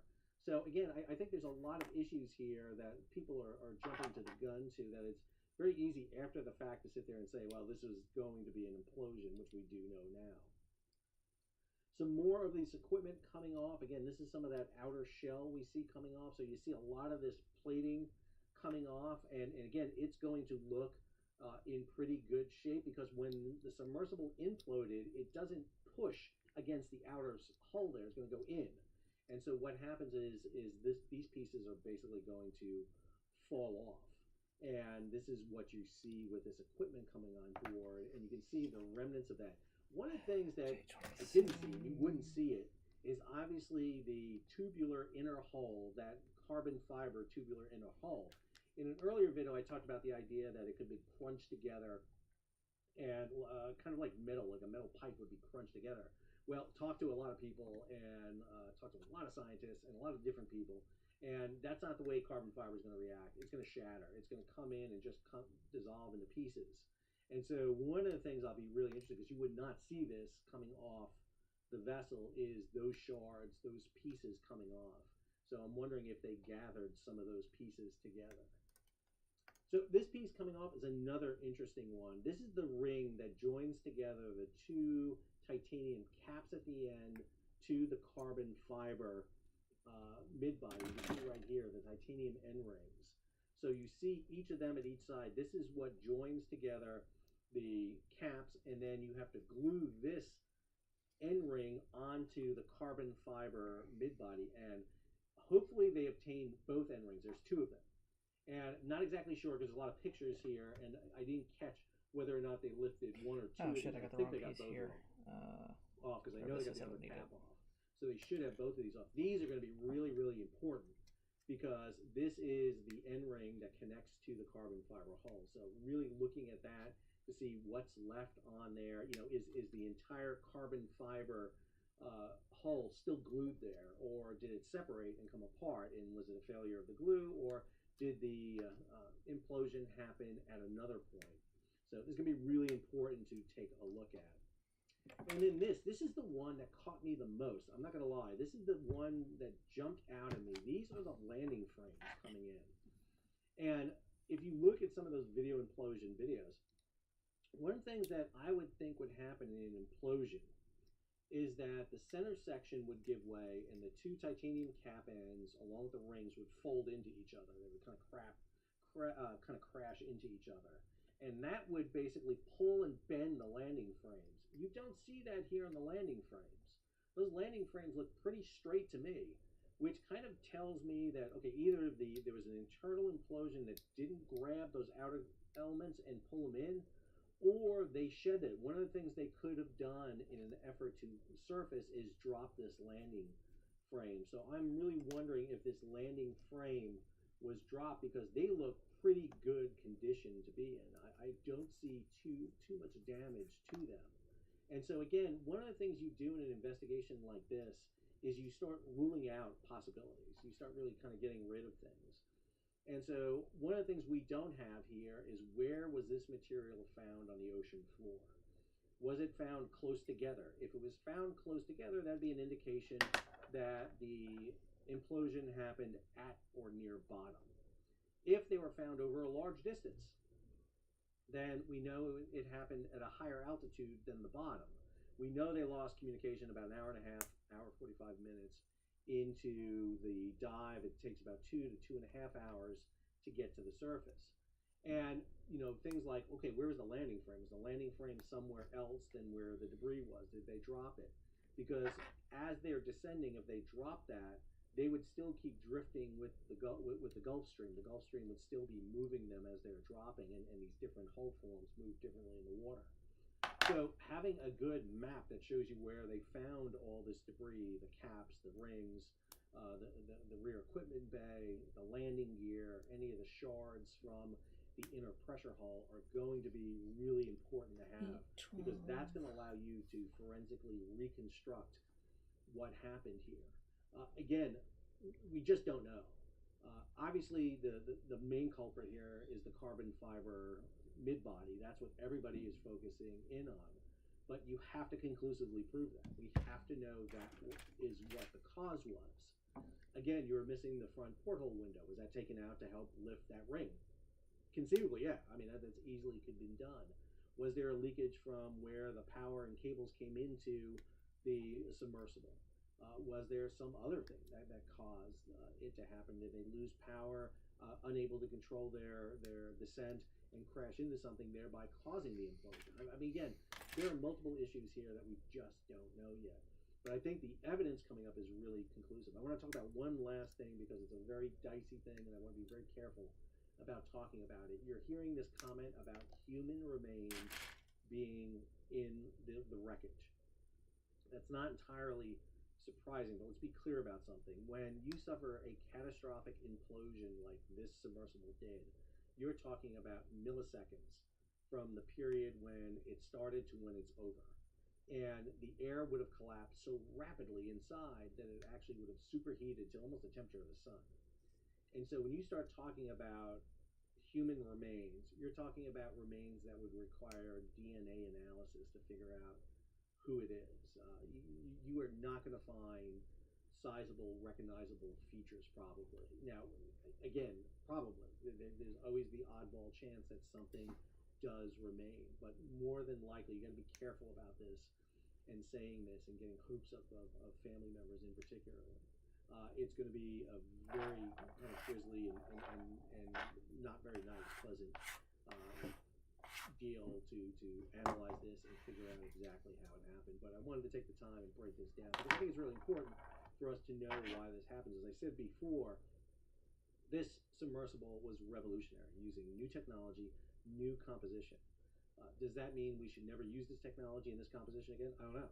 That's what we want to find out. But, you know, this has happened in the past with other technologies and other material that was used either improperly or not enough testing was done. But down the road, it was later found to be a potential solution.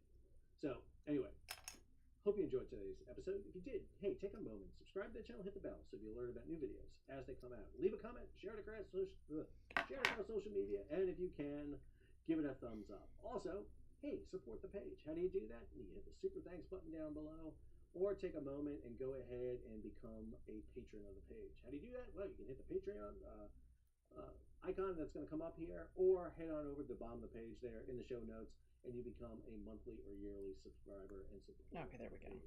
I appreciate everyone who supports the page. We just went over 100,000 subscribers.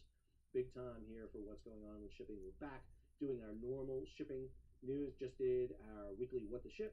Got more videos coming out this week on what's going on globally with commercial shipping. Until our next video, this is as it should be.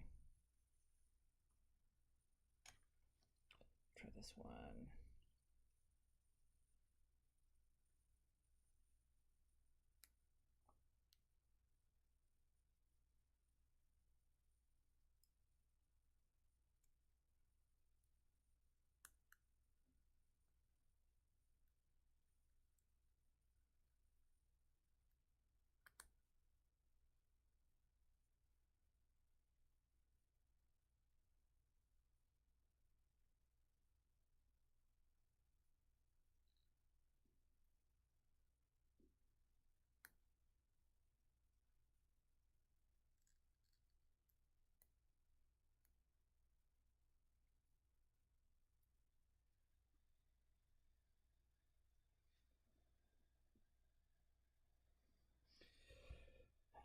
I'm not doing.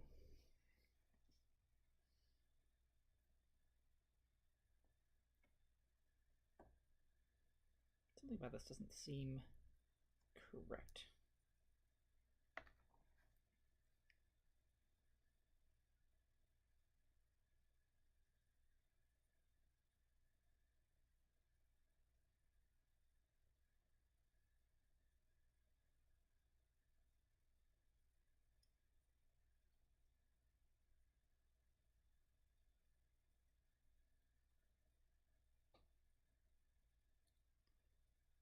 This aligns with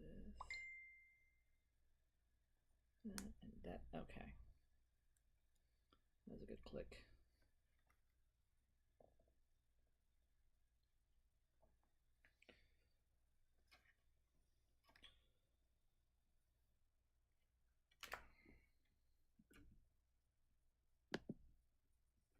Proverbial wolf arrives. So, the proverbial wolf arrives to devour the flocks of the boy who cried it. Well, this is awkward. I'm sorry to everyone who was upset by my April Fool's Day prank in which I pretended The Room was based on an obscure Polish novel. In my defense, I thought I'd made it pretty obvious when I got to the twist ending about Johnny being a vampire, and, well, not to put too fine a point on it, but the author is just my friend Blue from Overly Sarcastic Productions with a Photoshop beard and glasses. Anyway, the point is, I promise I'm on the level this time. The Room may have been an original screenplay, but The Disaster Artist, the making-of biopic, was based on a real memoir by Tommy Wiseau's long-suffering best friend Greg Sestero, and I am here to talk about how close the film stuck to it.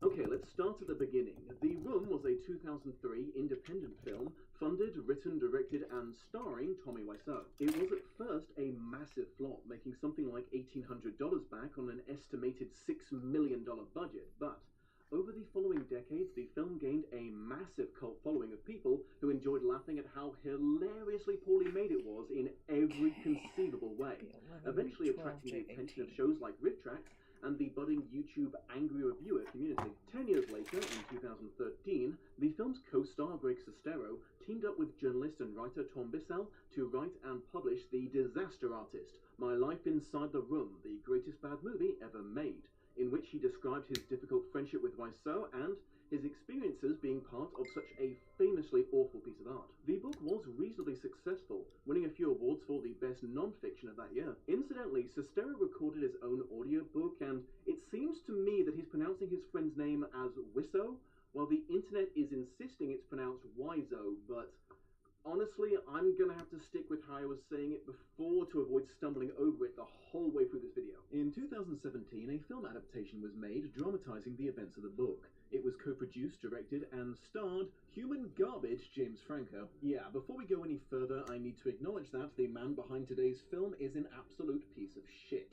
Since making The Disaster Artist, he's been credibly accused of sexual harassment, sexual misconduct, sexually exploitative behavior, and trying to proposition teenage girls while in his mid-30s. Co-stars of The Disaster Artist like Seth Rogen have publicly stated that they wouldn't work with him again now that they know he's such a creep. Anyway, Franco cast himself as Wiseau, his brother Dave Franco as Greg, before mentioned Seth Rogen as Sandy, the film's script supervisor, Alison Brie as Greg's partner Amber, Ari Grainer, Zac Efron, and Josh Hutcherson as the unlucky actors who ended up playing iconic roles in The Room, and Scott Neustadter and Michael Weber were brought on as screenwriters. The film was remarkably well received by both audiences and critics, who praised the chemistry between the Franco brothers and their commitment to recreating the most famous scenes from The Room frame for frame. It was either nominated for or won a ton of awards, including a Golden Globe for Best Actor, during which Franco blocked Wiseau from talking into the mic while making a speech about how cool it was that Wiseau hadn't let the Hollywood's elite's rejection of him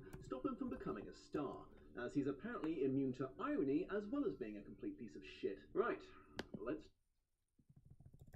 well received by both audiences and critics, who praised the chemistry between the Franco brothers and their commitment to recreating the most famous scenes from The Room frame for frame. It was either nominated for or won a ton of awards, including a Golden Globe for Best Actor, during which Franco blocked Wiseau from talking into the mic while making a speech about how cool it was that Wiseau hadn't let the Hollywood's elite's rejection of him stop him from becoming a star, as he's apparently immune to irony as well as being a complete piece of shit. Right, let's talk adaptation. The following events from the film can all be considered pretty close to how they went down in the book. Greg Sestero, a handsome young man with grandiose dreams of being a famous movie star someday, meeting Tommy Wiseau, a muscular gentleman with a very thick Eastern European accent and long black hair, in an acting class in which he's impressed by the man's apparent fearlessness while performing very badly, so asks him to be his scene partner for the next lesson. The pair meeting up in a restaurant to rehearse and Tommy encouraging Greg to forget his self-consciousness and make a public scene with him. Tommy showing Greg around his house and being weirdly secretive about his age and past and very intense about Greg not discussing him with other people. The dynamic duo making an impulsive road trip to pay homage to the crash site where James Dean met his tragically untimely end. Tommy offering Greg the use of his apartment in Los Angeles while he pursues his acting career, and Greg accepting over his mother's heartfelt objections. Greg actually succeeding in getting signed by an agent, but still eventually hitting a bit of a wall in his acting career, while Tommy's as dead on arrival because of his malevolent looks, strong accent, erratic behavior, and complete inability to act. Tommy making the fateful decision to bankroll, write, direct, and star in his own movie so he can achieve celebrity status without having to rely on the existing industries. So, slowly but surely writing The Room and casting Greg as one of the leads. Tommy choosing to buy all of the film equipment instead of renting, as most productions would do, and attempting to utilize both film and video cameras at the same time, simply because no one else had ever done this before, and ignoring the fact that this is because it's wildly impractical and utterly pointless. Tommy making the casting process really weird and awkward by making unusual demands during auditions, and hiring a guy supposedly to record the making of video, but who's actually there to spy on the cast and crew so Wiseau can see what mean things they were saying about him behind his back. Building an executive bathroom for his exclusive use in the middle of the studio and only including a thin curtain as a door. Building sets of alleyways and rooftops despite actual alleyways and rooftops being readily available, racking up huge cost, production difficulties, and awful looking results. Casting a guy several years older than Greg to play a teen boy. The actor playing Chris R going full method and yelling to himself as he gets pumped before takes. Sandy not expecting his check to cash, but being informed by a rather unprofessional bank teller that Tommy's funds were effectively limitless. Wiseau grabbing a rather unusual combination of outfits in a petulant act of pre-filming nerves, filling his pockets to capacity with random objects, and telling the wardrobe supervisor she doesn't need to take a photograph because the continuity is in her forehead. Tommy proving to be absolutely incapable of acting in any way, shape, or form, forgetting even the simplest of lines, failing to stay in frame, unable to combine physical movement with talking out loud, making bizarre creative choices like laughing about a story involving domestic abuse, and continuing to roll around after he supposedly shot himself. Greg coaching him through some of his biggest mental blocks by giving him something to focus on, like an empty water bottle to throw down mid-speech. Tommy's weird obsession with being naked on camera and exposing himself to the entire cast and crew, insisting on an open set and stretching filming out as long as possible. His refusal to provide air conditioning or water for the 100+ degree sets. Having meltdowns on set whenever someone questioned him or tried to have a life or career outside of his horrible, unprofessional production. Wiseau spending goodness knows how much money putting up a giant billboard advertising the room in central LA. Fun fact, that thing was there for 5 frickin' years, keeping his wild behavior going right up until the end by demanding that his and Greg's limos circle the block a few times before they disembark for the premiere, claiming the stars of the movie shouldn't arrive until there's a good crowd gathered. Small details, often lost in the adaptation process, were stuck to reasonably well in this film, like Tommy turning up hours late every single day, and literally no one in Greg's life liking his problematic patron one tiny bit. Tommy including 2 title card sequences in his movie because he just couldn't choose between them, and a reference to the fact that Wiseau was seriously considering rewriting the end of the film to include Johnny being a vampire. I also have to admit I was very impressed with the filmmaker's commitment to making human garbage James Franco, who, regardless of whatever else he is a conventionally handsome man, resemble Tommy Wiseau, who is not a conventionally handsome man. I mean, a giant black wig is one thing, but they even went as far as to include his blepharotosis in certain shots. Okay, so I'm going to approach this next bit a little carefully, but In both the book and the film, there's a single reference to Tommy semi-recently being in a rather serious car accident and almost dying, then it's never brought up again. Now, I really don't like armchair diagnosing people, and I could be way off base here, but I can't help but think, from the way this information was presented in the book and the fact that they made a point to include such a small throwaway line in the film, that the implication might be that Wiseau's famously bizarre behavior is at least in part due to brain damage he suffered in this accident. It would certainly explain a lot. You see in the film, and even more so in the book, that his inability to grasp certain social behaviors and perform basic tasks does seem to go way past someone just having a really quirky personality. Again, I don't like assuming things about people's mental health without hard evidence, so let's just move on. I usually like to keep these episodes fairly light-hearted, but there is just no way to make the following information amusing while staying tasteful. You might be fooled into believing that the film's depiction of Tommy Wiseau was a warts-and-all, super-honest portrayal of him, because the climax of the film is basically him being such a prick. He pushes Greg's friendship past its limits to the point that they don't talk for a few months as soon as the film is completed. Well, I regret to inform you that the film does not even come close to what I would consider an accurate recreation of the man described in the book. Put bluntly, Sestero didn't write about Tommy Wiseau being a frustrating but amusing eccentric. He wrote about his experiences with a deeply manipulative, straight-up abusive monster whose extreme loneliness drove him to try to control everything Greg did. Like, it's legit pretty disturbing to hear about how toxic Wiseau made their relationship. I promised myself I would spend the next morning looking for part-time jobs in a new place. Already I could feel that the apartment's old, beloved energy had become warped by Tommy's presence. Tommy may or may not be a vampire, but I can say with surety that, at least in close quarters, he's eminently capable of draining the life and light right out of someone. It was as though not having Tommy around freed up all this trapped mental and emotional energy. I was friendlier, happier, and far more open than I'd ever been.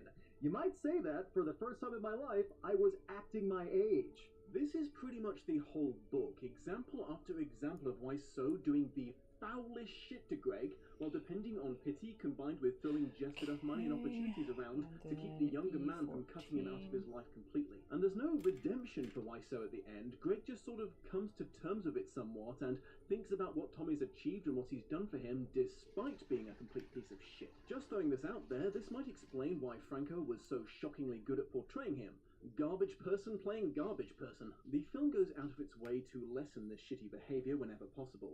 You'll see what I mean as we go through the next two sections. Despite the film's depiction of the big move to LA being a joint endeavor between friends, made possible by the courage and support they gave each other, Greg never actually agreed to live with Tommy. In the book, Wiseau was only supposed to be subletting his apartment to him at a huge discount, while he stayed behind in San Francisco. After a few months, without consulting Sestero, he just moved in as well, proceeding to take over the entire space and filling the apartment with as much garbage as his San Francisco All right, home. have a good night. Thank you for coming out. In Greg's room without permission and movie night started tomorrow. noisily using it at random hours during the night. Any time they got into any sort of disagreement, Wiseau would laud the fact that Greg was dependent on him over him and would raise the rent any time it looked like his roommate was becoming financially stable. Greg was desperately house hunting from the moment Tommy showed up, and unlike in the film, he was long gone to his own, not nightmarish space long before the room was a thing. So, if he was this done with his shit, why did Greg agree to star in Tommy's movie? Well, interestingly, he didn't at first. A guy called Dave, who Wiseau constantly mistakenly called Don, was cast to play Mark, and they got all the way up to the day before filming before he decided he just had to have Greg in the role. So he offered Greg a shed load of money, like an amount that Greg thought he could live on for quite a while in LA while pursuing acting, and Tommy offered to throw in a brand new car. Accepting made Greg feel like shit because it was screwing Dave over and allowing Tommy more power over him, but it was can't say no levels of money. Oh, they drove a dump truck full of money up to my house, and that made it stone. In what is apparently very common behavior for him, Tommy later added a proviso that he wouldn't pay Greg 95% of the money until the film was complete, ensuring Greg couldn't leave no matter how long it went on for or how terrible it got. and he had to live off his meager savings during production. Also, not for nothing, Sestero didn't confirm if he ever actually got this huge paycheck in the book. Instead of just being honest about being a dick and firing Dave, Tommy pretended he was just filming some shots of Greg by his producer's request, but after a day or two of this, everyone figured out what he was doing because, unlike Tommy, they weren't fucking idiots. Greg's mother, American in the film, was French-Sicilian originally and had the attitude both of those nations are famous for. Far from being chill and unmoved during their pre-LA move confrontation, Tommy was entirely cowed and overwhelmed by her veiled threats of vengeance if he took sexual advantage of her son. Apparently Wiseau's home was a tad more squalid than depicted in the film. One of the biggest problems that Greg had with visiting him and then living with him later was the very expired food he filled the fridge with and the weeks-old dirty dishes he let pile up on every surface. In the book, Sestero mentions that Tommy insisted on full make-out sessions with Juliet, the young lady playing Lisa, during rehearsals, and insisted they rehearse those scenes so often it became disgustingly obvious he was abusing the situation for the opportunity to kiss an attractive woman. The fact that Wiseau was shown even getting an audition to screw up is an exaggeration. According to Greg, he never got so much as a phone call his entire time in LA. The film also kind of glosses over how much Tommy came to resent Greg's success in the film industry while his own career stayed absolutely non-existent. It's made clear throughout the book that Tommy considered himself just as attractive and just as able to act as his much younger friend, so was genuinely flabbergasted that Greg was getting calls while he wasn't. In addition to remaining naked on set far longer than was necessary for the shoot, Greg suspected that Tommy wrote in more sex scenes between Mark and Lisa so he could watch them undressing each other, which, even compared to the other plentiful examples of his horrifying behavior, is pretty fucking disgusting. The entire crew changed hands multiple times in the book as members either couldn't handle Wiseau's insanity anymore or got better offers from other productions. Unlike in the film, the original crew wasn't invited to the premiere because of their quote-unquote disloyalty. Because they skipped over most of these changeovers in the film, we didn't see Wiseau hurling homophobic insults at people as they walked out. You wouldn't know it from the film, but Greg was apparently performing all the duties of a line manager while also acting in the film. From the sounds of it, the room absolutely wouldn't have happened without him. It was Wiseau's refusal to hire an actual line manager who had time to do the job properly that led to the first director of photography to walk away from the project. After skipping over so much of the abuse that Wiseau inflicted on Sestero in the book, they went ahead and added one occasion of their own, writing in an original scene where Bryan Cranston invited Greg to appear in an episode of Malcolm in the Middle based on him having the perfect beard for the role, then Tommy refusing to give him the day off for it and insisting that Greg shave it off. In the book, the beard shaving was a fairly last-minute decision on Wiseau's part. It also got super weird because the behind-the-scenes camera crew followed him into the bathroom and Wiseau attempted to direct his razor usage. The incident in the fancy restaurant where Tommy accosts a famous director in his usual bizarre fashion and is told to give up on his dreams isn't in the book, but I would honestly not be surprised if this had happened. Apparently Wiseau got the famous "You're tearing me apart, Lisa" line wrong in his first go, screaming "You're taking me apart" instead.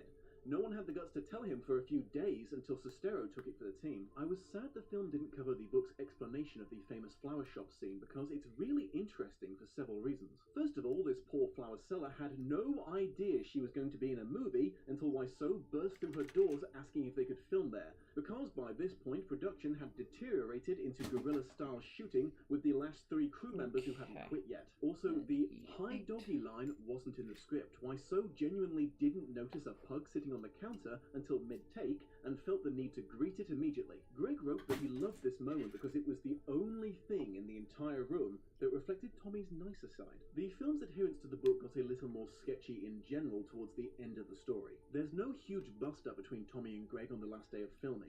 Greg would have been justified in doing so considering everything he'd been put through, but they apparently stayed on speaking terms right up until the premiere. Interestingly, Tommy did tackle Greg in a moment of anger, and that take did get included in the film, but according to Greg, Wiseau attacked him because he said something in French, which is a major trigger for him. This is why the word fiancé never appears in the room, replaced by everyone awkwardly saying future wife over and over and over.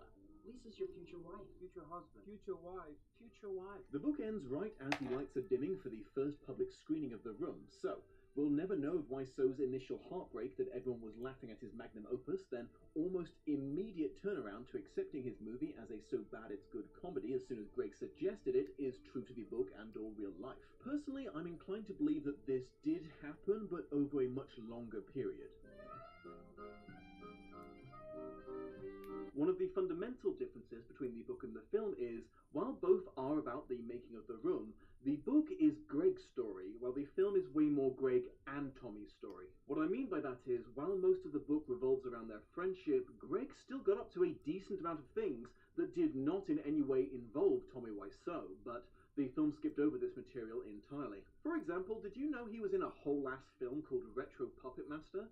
It was a direct-to-video prequel and, by all accounts, pretty bad, but it was still an achievement in the film industry that owed nothing to his rich friend's vanity project. Interesting side note, Greg didn't tell Tommy where he would be filming, but Wiseau still managed to send a telegram directly to his hotel room in Romania. Wiseau caused no end of trouble throughout the book by adamantly refusing to let anyone see his ID, but he eventually accidentally leaves it in the apartment for Greg to see, and apparently this dickhead was so insecure about his age, he had a fake driver's license made that proclaimed that he was in his 30s. The filmmakers chose to lean into the mystery of Wiseau as hard as possible, playing up him avoiding answering any questions about his age, where he originally came from, and where he got the money to pay for the room. Interestingly, the book offers possible explanations for all of these things. Sestero qualifies this part of the book with a warning that because Tommy is a pathological liar, it's impossible to ever be truly sure this backstory is true, but he still recounts what he's pieced together about Wiseau's early life, which apparently started on the communist side of the Iron Curtain before eventually moving to France, then fleeing to America after he was the victim of extreme police brutality there, which is a surprisingly reasonable explanation for his traumatic reaction to the language. Once in America, the story becomes a tad more suspicious, as it's a conservative's wet dream of pulling oneself up by one's bootstraps. Supposedly, Wiseau started by selling knickknacks in a tourist trap, then moved up to being a busboy in a fancy restaurant, then he got a job in a clothing store and some fucking how worked his way up to owning it, and then a bunch of them. Again, he supposedly made this titanic leap through pure hard work and gumption, but Sestero does make a very, very quiet hint of criminal connections. There's also mention of a would-be wife who would go on to betray Tommy. A real-life Lisa, it would seem. The owning clothing stores part of the story at least was verified, as Tommy shot some scenes of Greg from the top of one of them in San Francisco. Apparently the business was called Street Fashion. Franco and his team also suppressed any mention of what inspired the room besides it being Tommy's weird fantasy life, because while it was pretty obviously largely autobiographical, there were other influences mentioned in the book, the most significant of which being a film called The Talented Mr. Ripley. If you weren't aware, this is a movie about someone becoming so obsessed with a friend's life and wanting to be him, he ends up fucking killing him. Seeing it made Greg really question his friendship with Tommy, and when Tommy saw it, he fell into a suicidal depression and disappeared for several months. He claimed he'd moved to London, but Greg knew he'd just gone back to San Francisco because he'd called him from his apartment landline.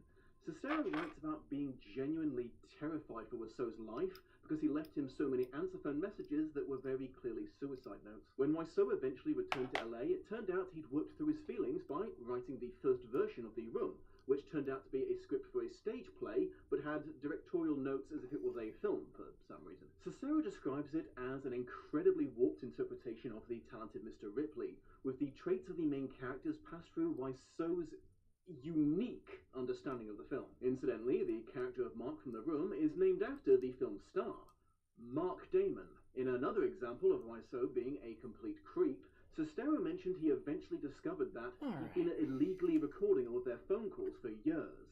When confronted about it, he first attempted to lie, then claimed he was just using Greg's voice to try to train his own accent away. The really messed up thing is he kept trying to do it. Sestero eventually figured out how to tell and would immediately hang up on him. For Throughout production, Wiseau apparently blamed every shitty thing he decided to do on imaginary producers and attempted to use consulting with them as a way of escaping anything he didn't want to have to deal with. So apparently there was a brief, altercation between Tommy and Dan, the guy playing Chris R. Despite having promised Dan a complete wardrobe, they had failed to provide shoes for him, and Wiseau had stepped on his new sketches so many times during the scene where they wrestle for the gun, they'd been ruined. Replacing them was Tommy's responsibility. Dan explained all this to Tommy calmly, but there was an unbreakable steel rod in his voice. Tommy, I think, gulped before saying that he'd have to ask his producers for permission. Tommy, Dan said, not letting go of his arm, I do speeches for $5,000 a day. I run a business, a professional one. If you're really an honest businessman, as you claim to be, and you're really true to your word, as you claim to be, you wouldn't be fighting me on this. Right now, you are being unprofessional. We are very professional, Tommy said quietly. Dan let Tommy go. Good. Then be a man and pay for my boots. Tommy ran his hand through his hair and looked around. ID check. Tommy, for no particular reason besides misogyny, also fired the original actress for Lisa on the first day of shooting. Replacing her was harder than expected because half the auditioners backed out of the job as soon as they found out that performing sex scenes with Wiseau was going to be part of it. Presumably not wanting to spoil the famous spoon mystery, they left out the simple explanation from the book that the crew had realized that the apartment set looked super bare and bought a bunch of picture frames that Wiseau decided to keep with the stock photos of spoons that they came with. This lazy decision is why hundreds of spoons have been hurled at screens over the years. Final thoughts. This film is very accurate to a lot of things that happened in the book, the core of the story, and the general timeline of events, but I don't know, guys, I just got a very different vibe from the two versions of the story. Maybe not everyone would be quite as badly affected by this memoir as it affected me. I must confess, sorry to get real on you guys, that I have some personal trauma involving emotional abuse that might be exacerbating my reaction, but my gut instinct here is to say that Franco and Co. turned a horror novel into a comedy. Like, I'll say it again, the Tommy Wiseau described in the book isn't funny. He's not quirky, extravagant, or eccentric, he's just horrible. He's a horrible fucking person who tortured Greg Sestero for years and was vile to everyone around him in order to create a vanity project. After reading this book, I'm just kind of pissed that he has the fame and following that he does. He doesn't deserve fans, even if they're laughing at him. Thank you for joining me, my beautiful watchers. I was going to end this with a bunch of rum jokes, but I just don't want to quote Tommy Wiseau anymore. Like, share, comment, subscribe, make merry, and I'll see you next time. 2 is great, 3 is the crowd, 4 or more, you know it's gonna get loud. But don't shut that door, there's always room for one more. Sometimes you feel fed up with this world, like you've been used and betrayed. But if a lot of people loved each other, you know it'd be a better place. So don't shut that door, there's always room for one more. Much love and appreciation to my patrons of honor, Shelby Hope, Tel Spurloff, and Trace Carter. Shout out to Ilnej for the credits music. Check out his channel for more parody and original songs. And a huge thank you to this video's editor, Sophia Riccardi. Links to her work in the video description. So I'm being distracted by this little puppet. Hey, buddy. Come say hello. Sister, they had failed to provide snookers. Don't know how shoes became snookers there. I think because I wrote sheets on the script, and my mind tried to correct it at the last minute and just created that non-word. Anyway.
And then this goes.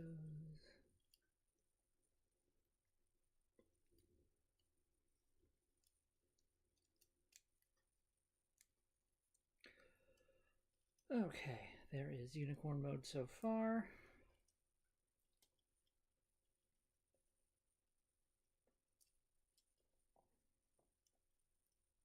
Oh, and one more thing I'm supposed to do. Bring that down just a bit.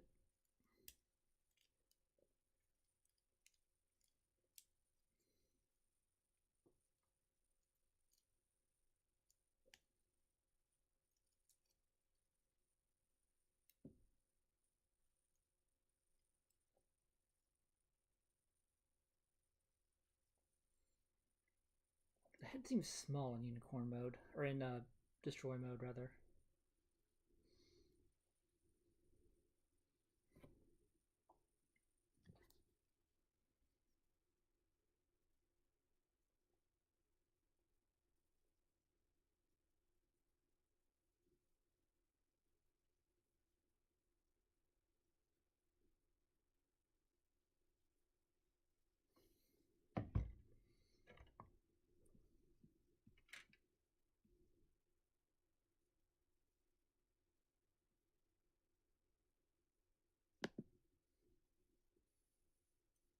Spider-Man does whatever a spider can. We all know the words, even though they came from a series that's nearing 60 years old. For many, Spider-Man's first animated series in 1967 was their introduction to the character and many of his villains, and understandably so. Spider-Man debuted in the comics only 5 years prior to this TV series hitting the airwaves. These days, while the show has iconic elements, it's taken on new life as a bit of a meme factory thanks to social media. But what about the actual content of the show? Is it a worthwhile adaptation of the character and his stories? There's only one way to find out. Let's start at the beginning, one last time. Earth 67.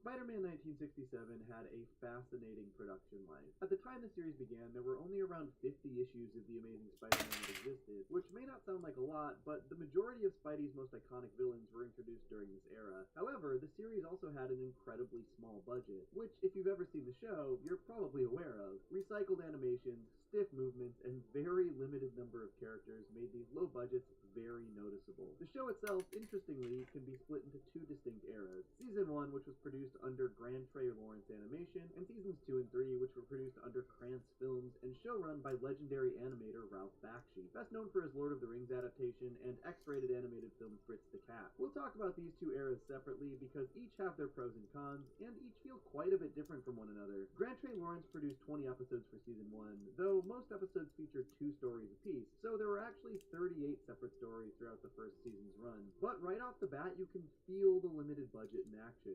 Though Peter lives and fights crime in New York City, the city itself is completely desolate. As far as supporting characters go, it's rare that we see anyone in Peter's life outside of his boss, Jonah Jameson, and co-worker Betty Brant, with the occasional episode featuring Aunt May. In fact, though they had 50 issues to draw from, countless characters didn't make the cut. They didn't introduce Peter's most iconic love interests, Gwen Stacy or Mary Jane Watson, though they did have him pretty persistently fumble attempts to woo Betty Brant. Though Peter is constantly referred to as a teenager, we never see him at school or socializing. He's always just working for the Bugle as a photographer, which is especially funny when Jameson is constantly complaining about teenagers, but the only two people he seemingly works with are teenagers.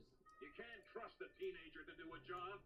He's goofing off, no doubt. Then why did you hire so many teenagers, Jonah? Jameson is a really interesting character in this series. Obviously, we all know that JJ thinks Spidey is a menace and is constantly writing editorial attacks against him, but he's a bit flanderized in this portrayal, likely because they needed to have some consistent antagonistic force against Spidey, but it tends to get very silly. There are so many instances where no matter what obvious evidence is presented to JJ, he refuses to believe that Spider-Man isn't the culprit for whatever crime has been committed. And it's not that I don't think this fits his character, looking good so it's just far. that it's Thank part you. of nearly every single This episode right of shoulder the show. shoulder It's pad kind of is a his little only loose. thing I'm not in sure it. why. We do get plenty of episodes featuring Spidey's most iconic villains, including Vulture, Mysterio, Doc Ock, Green Goblin, the Lizard, Electro, I'm trying to etc. fit this back While a few of together. those stories are pretty direct adaptations of their comic book origins, all of them are stripped down from their printed counterparts, and many barely resemble them at all. Take Green Goblin, for instance. While we see Green Goblin in multiple stories, there is zero indication that his identity is Norman Osborn, and there is no Harry Osborn in Peter's life in this either. In fact, for some reason, in multiple multiple episodes, Goblin keeps returning to this castle-like house to steal magic-related items. A book of witchcraft in the first one,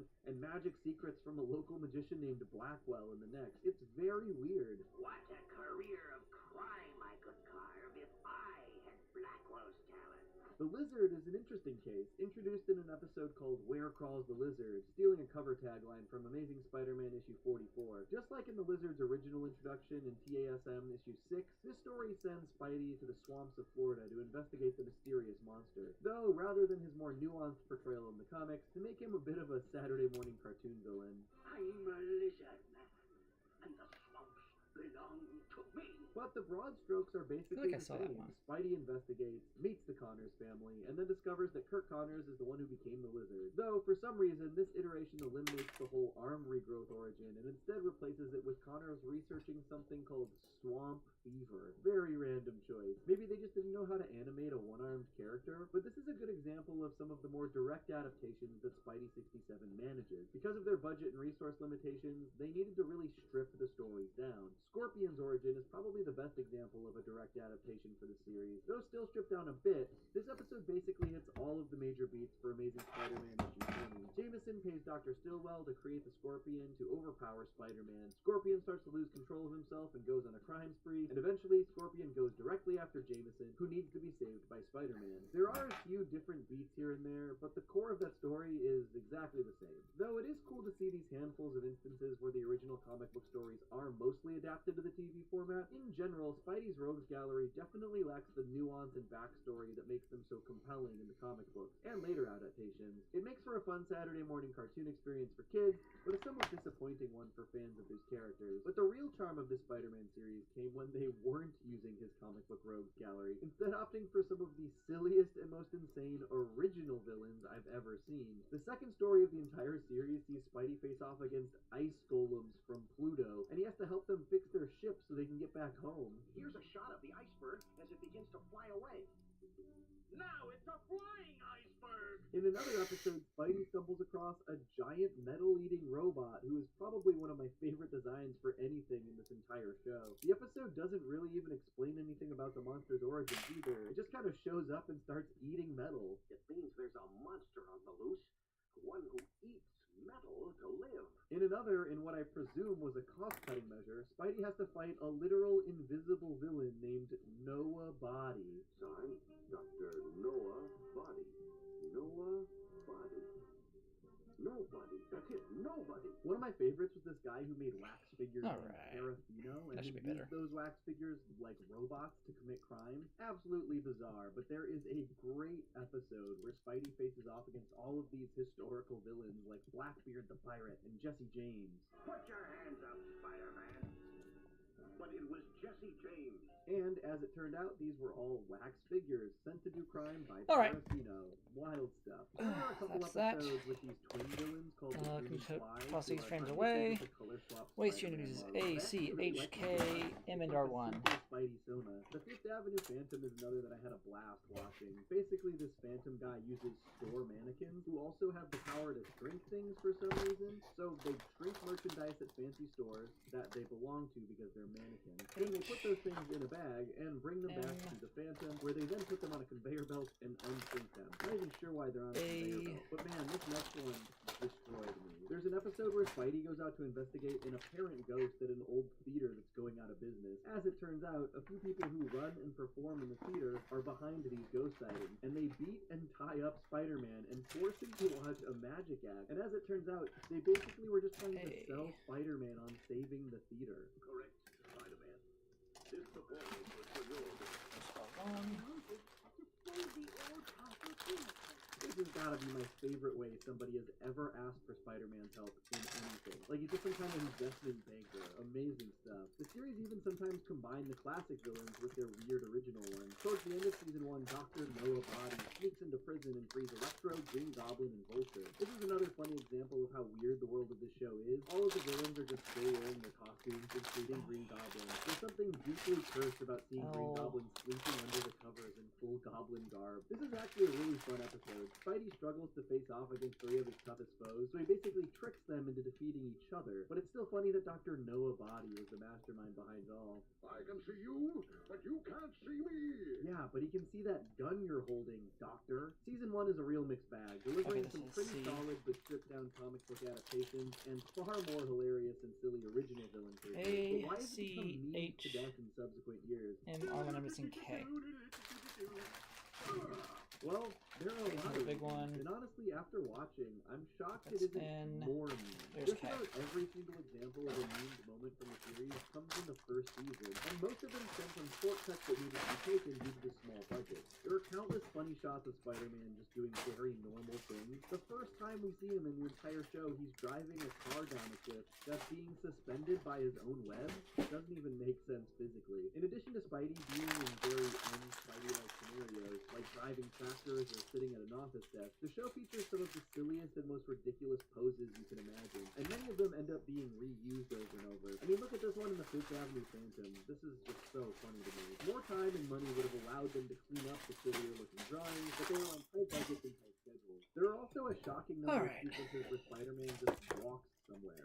They obviously had limited number of swinging cycles, but it's funny to see Spidey just casually walking during some kind of criminal activity or crisis. And when we do get run cycles for Spidey and for other characters, they're generally very funny looking. Other corner-cutting aspects of the season are even less forgivable. For one, the movements are just generally very slow. Now, this may have been to pad for time because they had to fill 11 minutes with minimal story, but when we do see Spidey swinging, whether it's traveling across New York or swooping down to kick a villain, it is so slow.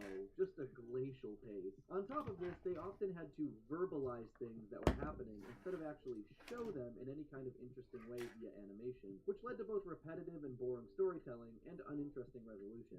So many episodes boil down to a villain committing some kind of crime, Spider-Man verbally being framed for it, and then being forced to catch the villain to clear his own name. Multiple episodes are resolved when Peter goes home and makes a new special kind of webbing with his chemistry set that magically has the ability to stop the villain at large. Electric webbing, metal webbing, etc. But these new webbings have absolutely nothing visually to distinguish them from normal webbing. He just announces that they have X special property and then it stops the villain. There is absolutely no visual for when Spidey activates his Spidey sense. It's another thing he just announces. How did you... My spider sense. But also, there are so many instances in the show where he clearly should be using his Spidey sense. It's actually kind of wild how often Spider-Man is bested by completely pedestrian attempts to thwart him. He is constantly getting knocked out, constantly getting tied up. In one episode, he is roped up by a cowboy 3 separate times. In some episodes, he literally just gets his foot stuck somewhere and can't get out. There are multiple occasions where he stumbles or is knocked off a building and just falls all the way to the ground. Dude, your whole thing is swinging through the skyscrapers and sticking to walls. How are you falling roof to street in New York City? Honestly, it makes this Spider-Man look completely inept a lot of the time, and I think it's just because their lack of budget didn't allow them to craft more creative ways for Spidey to be bested. It almost always came down to something silly or easy to animate. This also extended to Spider-Man's use of web beyond the specialized stuff I mentioned earlier. Spidey is constantly crafting full solid objects to use with his webbing instead of fighting like Spider-Man. He fights with a sword he made out of his web in one episode. He hits Goblin's pumpkin bomb back at him with a web baseball bat in another. And in a Dr. Octopus episode, he hits him through a window with a web slingshot. And I don't mean that he like slingshotted something with his web. He created a slingshot out of his web, like the kind Dennis the Menace carries around. Dude, you literally shoot web. Why are you creating a different object to shoot web with? It doesn't make any sense. I'm surprised that these things aren't memed or talked about more often. A supercut of clips of Spider-Man getting knocked out or bested by the simplest of enemies would be really long and really funny. While these things, while they make for a poor adaptation of the character and his abilities, also make for a very fun and silly watching experience. Honestly, I recommend getting together with some friends and just throwing on some of this series because it's a blast to laugh at least for season 1, because things take a drastic turn for season 2. After Grant Trey Lawrence Animation went out of business, the series was continued by Krantz Films and showrun by aforementioned legend Ralph Bakshi. And though the series budget was slashed even further, Bakši's artistry managed to shine through in multiple ways. Honestly, season 2 of Spider-Man 1967 might as well have been an entirely different series. in good ways and bad. The series itself instantly looked significantly better, utilizing incredibly detailed psychedelic sky backgrounds and also wildly more impressive establishing shots of New York. Suddenly the show was just infinitely more interesting to look at. But it didn't stop there. Immediately we visit new locations, like Peter's school. We see tons of background characters. No more of those desolate, empty New York City spaces from season 1. Now it's a fully populated world that actually feels lived in. The animation is still limited, given the budgets and time constraints, but the background characters actually existing goes such a long way to make this show feel bigger and more fleshed out. And Bakshi came out of the gate swinging. One of the other reasons season 2 feels like a new show is because it actually just begins with Spider-Man's origin, and this is far and away the most faithfully adapted comic book story in the entire 1967 series. They hit just about every single beat of Spidey's origin from Amazing Fantasy 15, but did so with its own sense of style. We see Peter's struggling social life at school, then go straight to the experiment that makes the spider radioactive, leading Peter to getting bit. He discovers his ability and tests them out, tries to use them to make some money to help out Ben and May, and of course, lets this criminal go. A scene we've seen play out in countless Spider-Man adaptations at this point, though this one actually seems to be the closest to the original. In fact, they directly pull this entire line of dialogue right out of Amazing Fantasy 15. Sorry, pal, I'm through being pushed around. From now on, I look out for number 1, and that means me. In the comics, Peter learns about Ben's death from a cop when he arrives home. He doesn't watch him die like we've seen in many of the other adaptations, and that's exactly how they play it in this episode as well. He then tracks down the criminal, realizes it was his fault all along, and pledges to do better and be better. It's the most direct adaptation of the comic book that's ever existed. And, to this point, this is easily the best animated episode of the series as well. They truly do the story justice and look good doing it. The trippy new backgrounds go a long way, but the actual new locations go even further. Even with limited animation, they managed to use color, silhouette, and shading to really bring this thing to life. The scene with the experiment that radiates the spider is a great example of limited movement still showcasing impeccable style and using color to your advantage in storytelling. There's a really quick shot when Spidey is approaching the criminal that killed Ben that I gasped at. The background and lighting on Spidey just looked so great. In so many ways, the second season just felt like a massive upgrade to what came before. However, it didn't come without its own cons. Now, instead of producing 2 stories for a single 30-minute time slot, they were producing a single story for that same time slot. This works for episodes like The Origin of Spider-Man, the season 2 premiere, but tons of episodes are padded with these long, extended swinging sequences. And though the sequences look a lot more interesting because of the upgraded backgrounds, they still use recycled swinging animations from season 1 and end up super repetitive because of how often they're used to fill time. Season 2 also did away with just about every original Spidey villain from the comics that we saw back in season 1, opting for even more original villains. And in more cost-cutting measures, they use recycled animation from different series entirely. But we'll get to that later. So while I feel season 2 is still a lot more interesting from an artistic standpoint than season 1, it isn't necessarily a more faithful adaptation overall, because it basically was forced to go off into entirely different directions from the comics even more often. Except for these first couple of episodes, which were really great examples of Spider-Man content. The Origin of Spider-Man is for sure the best episode of the series when we're talking about true Spider-Man adaptations, but the second episode, Kingpin, is also excellent, and it makes season 2 feel even more like it's its own series, because it picks up right where the first episode left off, and even shows Peter getting his job at the Bugle so he can help Minnie make ends meet after Ben's death. In fact, we also start to see other people who work at the Bugle. Finally, it's not just Jameson and a couple teenagers trying to snap pictures of stuff. It feels like a real publication, with reporters. It fixes a lot of the issues I had with how the show felt back in season 1. The one actual comic book Spidey villain season 2 introduces is in this episode, Kingpin, and honestly, they mostly do him justice. It's a good design and a solid performance. Cockroach! Could have crushed him with my bare hands, but that would have been messy. Obviously not using nearly any of Spidey's comic book villains, Season 2 maintains Season 1's habit of inventing entirely new ones, to varying degrees of success. In general, I think I had more fun watching Season 1's new villains because they were sillier, but Season 2 does manage to have a handful of pretty cool storylines. Like when this guy named the Master Technician creates an anti-gravity device to raise the entire island of Manhattan into the sky. The visual is honestly pretty great, and I like seeing Spidey swing under the floating island. And honestly, there are still some really fun, silly Spidey adventures in this season. He straight up fights a gorilla in one episode. In another, an ancient sorcerer is revived at a museum and summons a demon that attacks Peter's classmates. But my absolute favorite in Season 2 is Pardo Presents, an episode where this weird guy hypnotizes an entire theater audience into giving him their valuables, somehow utilizing this giant cat. There's some wild visuals, like the gas shooting out of the cat's eye on the movie screen to hypnotize the audience, but the absolute highlight is the giant black cat chasing chasing Spider-Man around the city. Truly some of my favorite funny visuals in the entire series. Spidey basically has to fight this cat kaiju and electrocutes him on a bridge. It's kind of brutal, but cool. In another episode, Peter is randomly on a foreign exchange student program flying in a plane over the Andes, and his plane crashes, leading Spidey to face off against a 15th century conquistador named Vargas. My favorite thing about this episode is that as soon as the plane crashes, Peter disappears and Spider-Man appears, but the three people he's with do not suspect at all that they might be the same people. I saw the whole thing from here.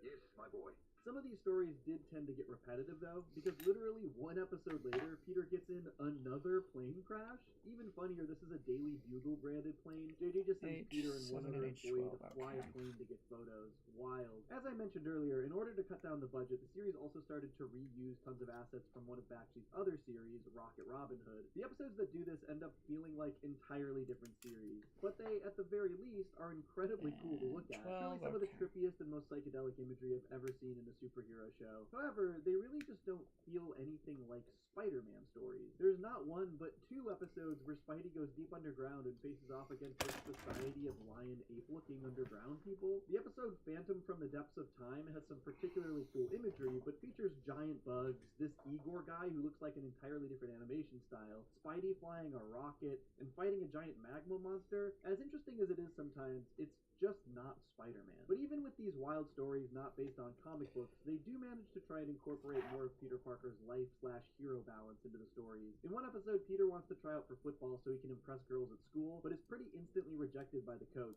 By the end of the episode, he has to save the star quarterback and then helps him cheat to win the big game. I love this shot of Spidey just looking sad on top of the scoreboard. Ray, Team Ray.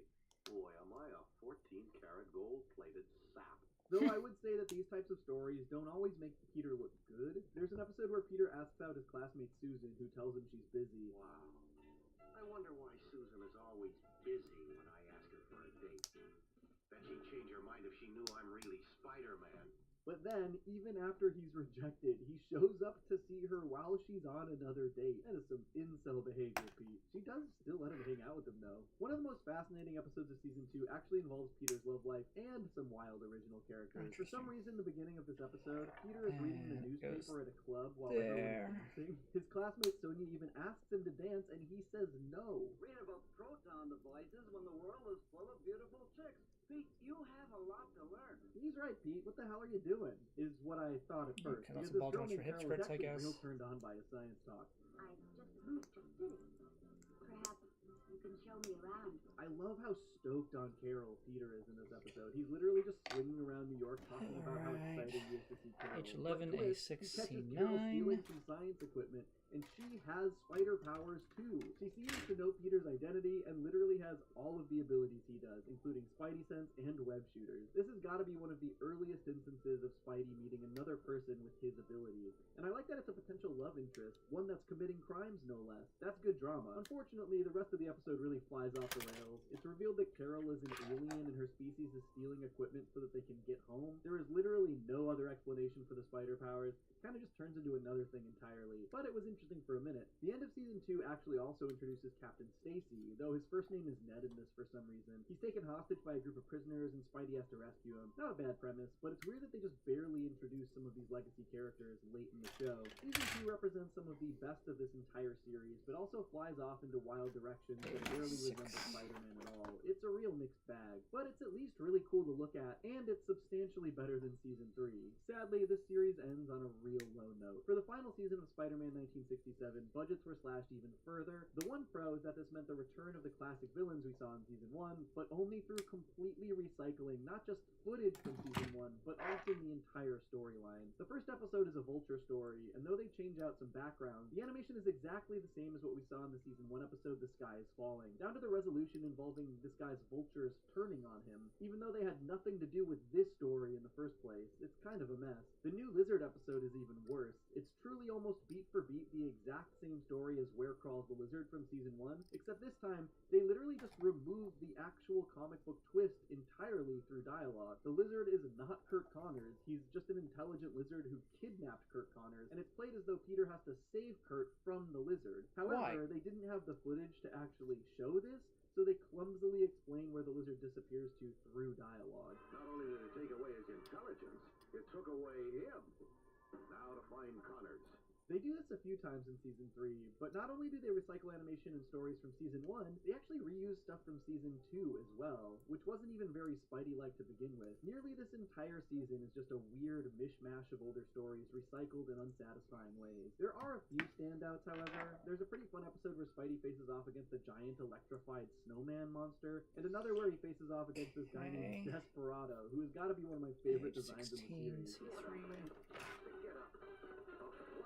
Cowboy on an electronic horse. And I sorta lied earlier, because they actually do, for a single episode, introduce Mary Jane Watson. She gets hired as a go-go dancer at a club that's run by Kingpin in Times Square, and she does seem to be pretty into Peter.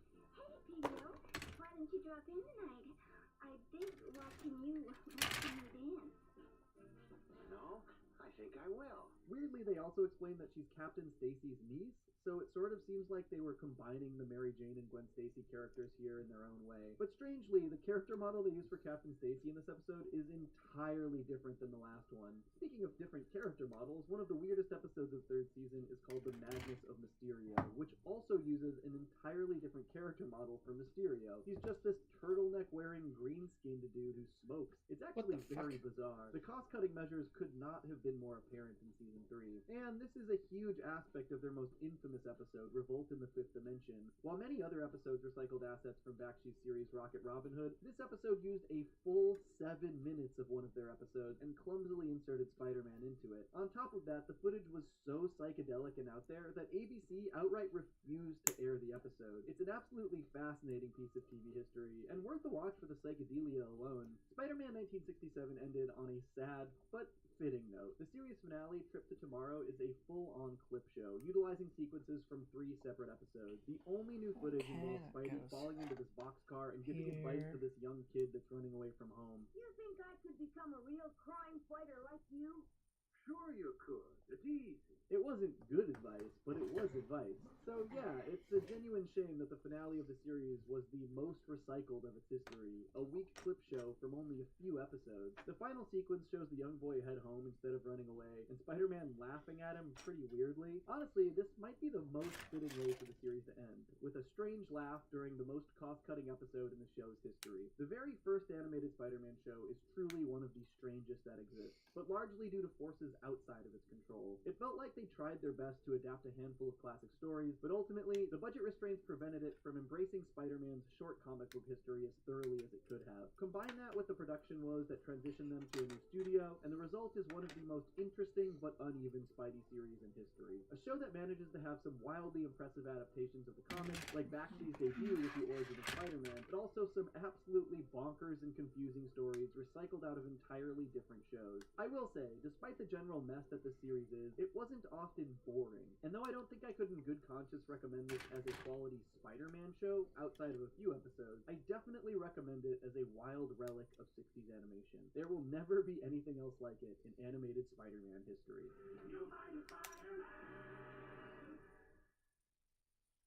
Folks, thanks for tuning in to another Spider-Man retrospective. If you like this, make sure to check out the other ones I've done. I've done the 90s show, Spider-Man Unlimited, the MTV series, Spectacular Spider-Man. I talked about the End of the Spider-Verse movies and the live-action movies. Check them all out. And of course, stay tuned for more. I've got lots of Spider-Man stuff planned. Peace. I stay mellow, watching Johnny two cellos. He talks cartoons, he's a really cool fellow. He keeps you posted.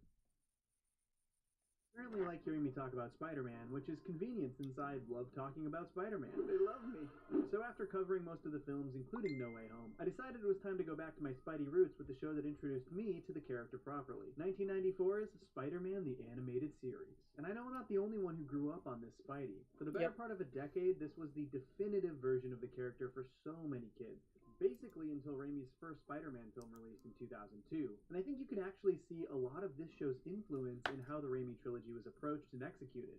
But the big question I had going in was, does Spider-Man the Animated Series hold up? Or is nostalgia altering my memories?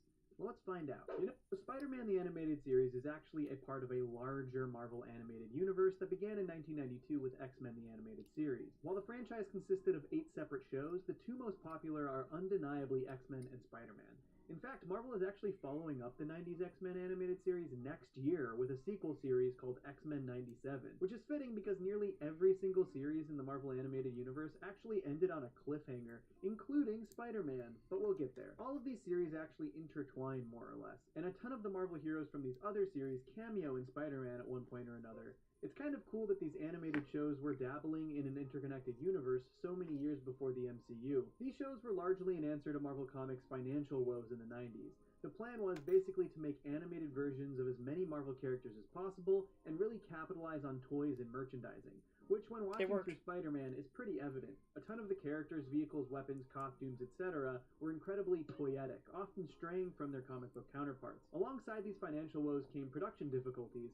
Marvel had the intention of hiring Martin Pascoe to run the series. He was known for his work on Batman the Animated Series, but shortly into production he was fired. Marvel ended up bringing in John Semper Jr., the first black showrunner to run a Saturday morning cartoon. Semper was quoted saying that he felt he was expected to fail, given the disastrous place the series had been left under Pascoe, but luckily for him and for us, he righted the ship. The show is structured in an interesting way.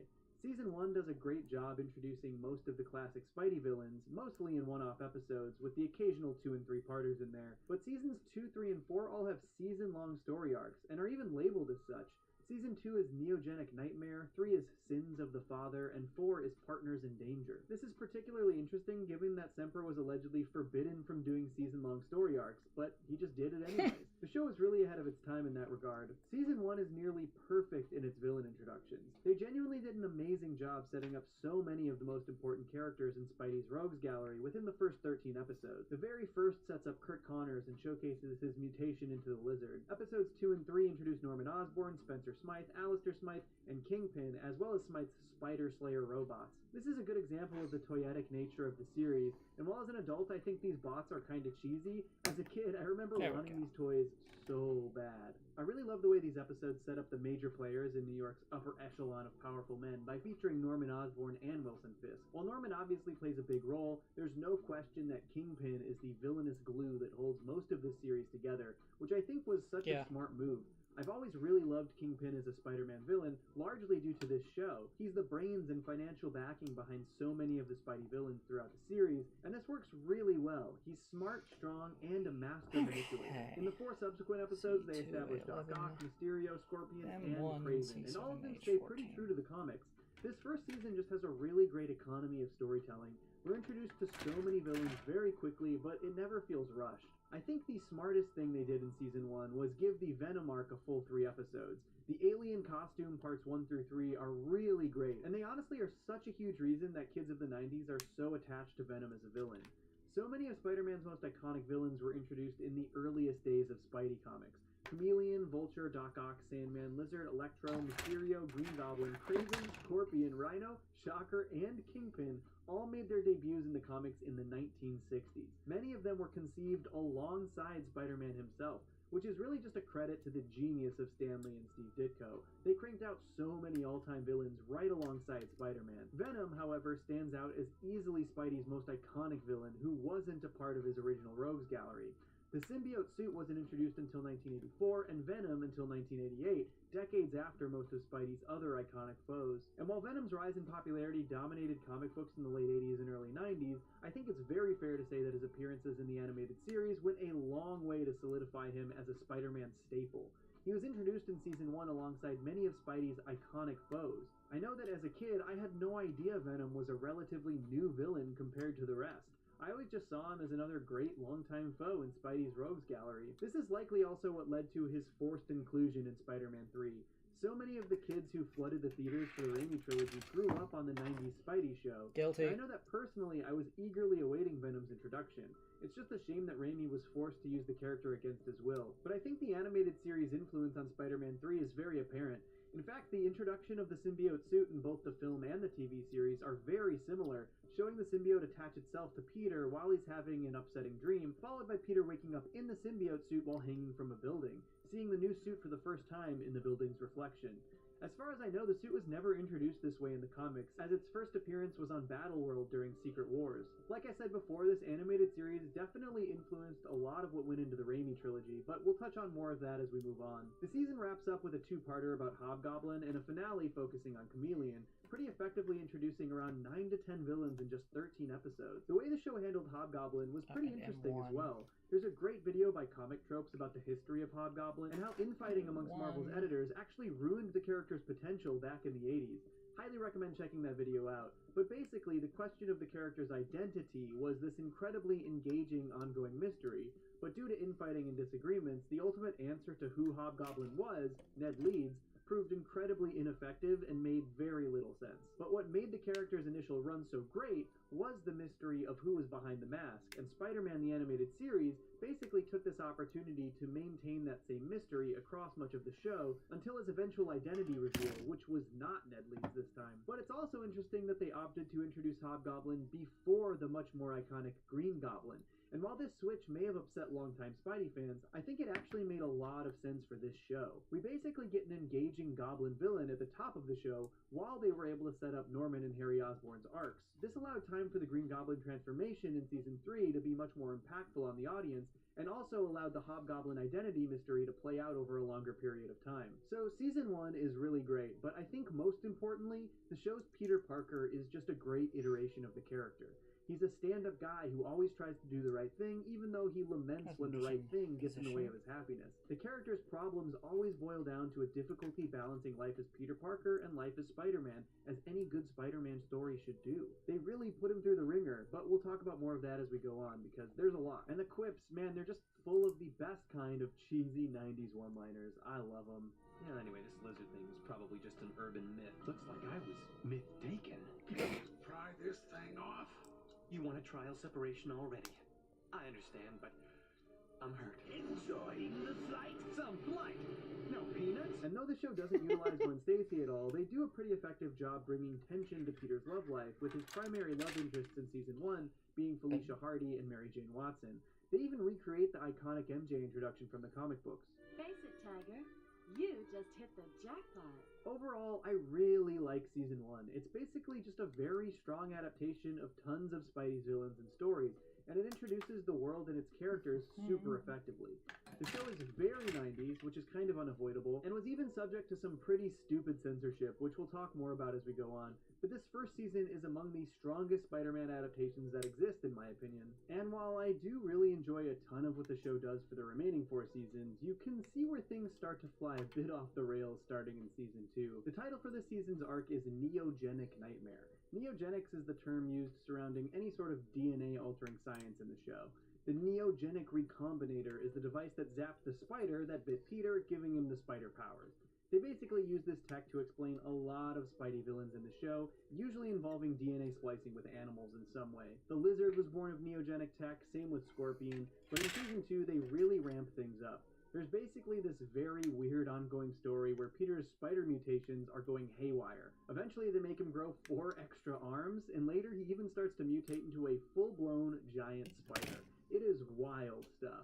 The other primary neogenic focus is Michael Morbius, which is actually quite a departure from his comic book counterpart. Morbius is basically a straight-up vampire in the comics, but due to the aforementioned 90s censorship, Morbius was stripped down significantly. He was not allowed to be a true vampire. They basically molded his origin around the neogenic theme this season, imbuing him with bat powers, kind of the same way that Peter got his spider powers, which effectively turns him into a vampire. It gets pretty hilarious, though, because though he is a vampire, Morbius wasn't able to be shown craving or sucking blood as you'd expect a vampire to do. So instead, they gave him these very weird holes in his hands that he used to, like, suck blood out of people, but they couldn't even say blood. So how did they get around this? I hunger for plasma. Maybe he's getting weak from lack of plasma. I need more plasma. Plasma! This is so funny, especially because the theme song of the entire show says spider blood, radioactive spider blood, over and over again. Why aren't they allowed to say blood here? Man, censorship sure is dumb sometimes. Speaking of, the first couple episodes of Season 2 actually bring in the Sinister Six, except that same censorship didn't allow them to even be called the Sinister Six, changing their name to the Insidious Six instead, which just feels ridiculously arbitrary. We can't say the word sinister? My Insidious Six. Your Insidious Six.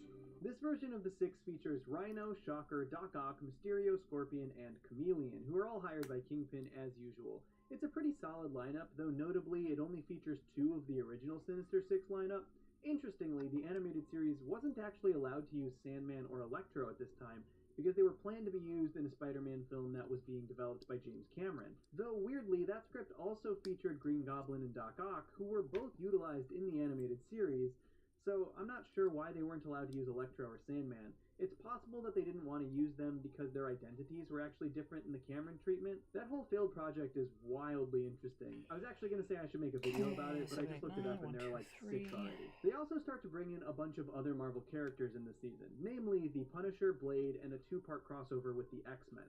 But I think the way they wove these characters into the story actually felt really natural. When Spidey's mutations start to flare up, he seeks help from Professor X, a really smart and effective way to cross them over without feeling shoehorned. When his mutations give Spidey extra arms and make him look like some kind of monster, the Punisher shows up and tries to apprehend him. And then when Morbius enters the picture, this draws the attention of none other than Blade, the vampire hunter. Though I gotta say, in the first scene where they introduced Blade, I fully had to pause because it looked like they made him white. I think they messed up the color in this scene a little bit, but even after, he does not look like his comic book counterpart. He is way lighter. I'm curious if this was network meddling or just a design choice. Either way, it really threw me off. Blade is a prime example of how they made some of the characters more toyetic too, giving him a cool motorcycle and replacing his katana with a literal lightsaber, though it is kind of weird to take the blade away from Blade, isn't it? Interestingly, this show introduced a mentor character for Blade as well, named Whistler, who never appeared in the comics, but did go on to appear in the 1998 Blade film a few years later. Spidey and Blade team up to stop Morbius, who wants to use the neogenic recombinator to transform everyone into vampires, starting with the woman he loves, Felicia Hardy. Definitely big Lizard from Amazing Spider-Man energy here. I actually really like that they wrapped up Morbius's initial arc with the Felicia/Morbius angle here. Morbius's main source of grief over becoming a vampire is that it ruined his relationship with Hardy, and his main motivation in turning her into a vampire is to allow them to be together again. But Felicia gets through to the man inside the vampire and changes his mind. I must get help to be changed back to my human self. Unfortunately, he's hit with the recombinator himself again, and this time it fully transforms him into a giant bat monster. It's actually an effectively tragic story, even more tragic than the fact that there's actually a Morbius solo movie coming out this year. I'm just kidding. It's Dr. Michael Morbius at your service. Honestly, some of my favorite moments in this show are when they get wildly cheesy, like this final moment in the Morbius arc.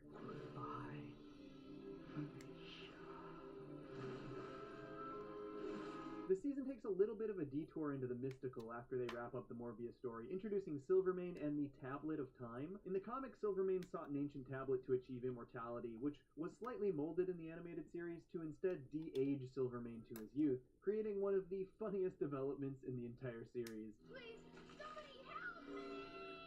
Incredible. He wanted his youth back.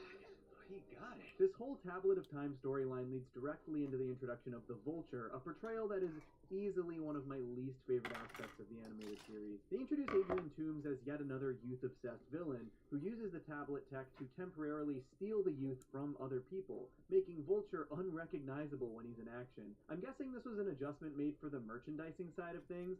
An old man in a bird costume probably isn't the most desirable action figure for kids, but the whole youth-stealing gimmick just felt so out of place for the character. It's a real hat on a hat. It does lead to this old man Peter Parker episode, which was kind of a fun aspect of the gimmick, and it pretty effectively ties into the ongoing neogenic storyline by solving Peter's mutation problems. Basically, when Vulture steals Peter's youth, he also steals the mutation, eventually turning into a full-blown spider monster.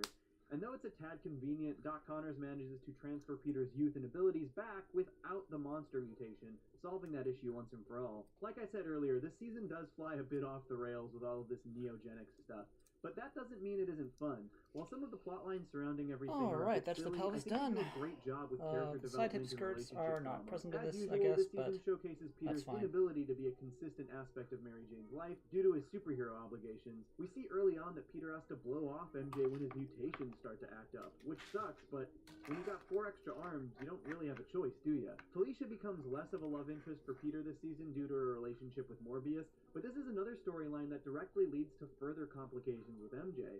After Morbius disappears, MJ sees Peter comforting Felicia and grows jealous. which leads to her starting a relationship with Harry Osborn. I just appreciate how the relationship dynamics are fully intertwined with the superhero stuff, rather than feeling like a barely related subplot.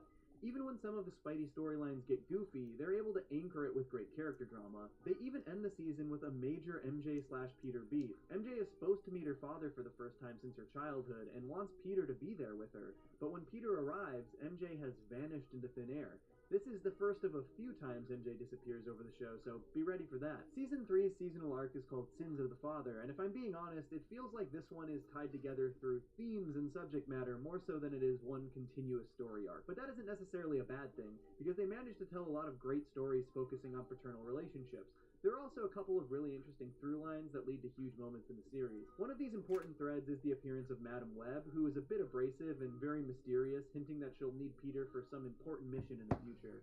We also get some more Marvel cameos in this season, including Doctor Strange, Daredevil, and Iron Man. But the Sins of the Father theme brings us full cameos in this season, including Doctor Strange, Daredevil, and Iron Man. But the Sins of the Father theme brings us stories about Richard and Wilson Fisk, Alistair and Spencer Smythe, Robbie and Randy Robertson, the Silvermanes, MJ's absent father, and probably most importantly, Norman and Harry Osborn. While I sort of missed the more serialized storyline for Season 3, I really appreciated that they took the opportunity to tell these stories through the paternal theme. It is The very coming together. first episode, which follows up the cliffhanger about MJ's disappearance, pretty immediately dives into these themes.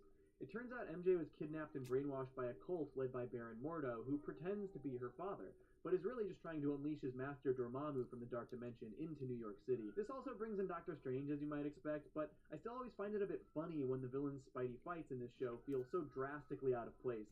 Dormammu is such a big mystical concept, and to face off against the friendly neighborhood Spider-Man just kind of tickles me. Especially the way they continue this storyline later in the season, tying it to the Venom and Carnage two-parter, and not bringing back Doctor Strange, instead featuring Iron Man. While I really enjoyed the return of Venom and introduction of Carnage, it felt really strange that they were working to free Dormammu for Baron Mordo. Granted, Carnage couldn't be the full murderous sociopath we know from the comics thanks to censorship, but you'd think that Venom and Carnage would be enough to focus these stories.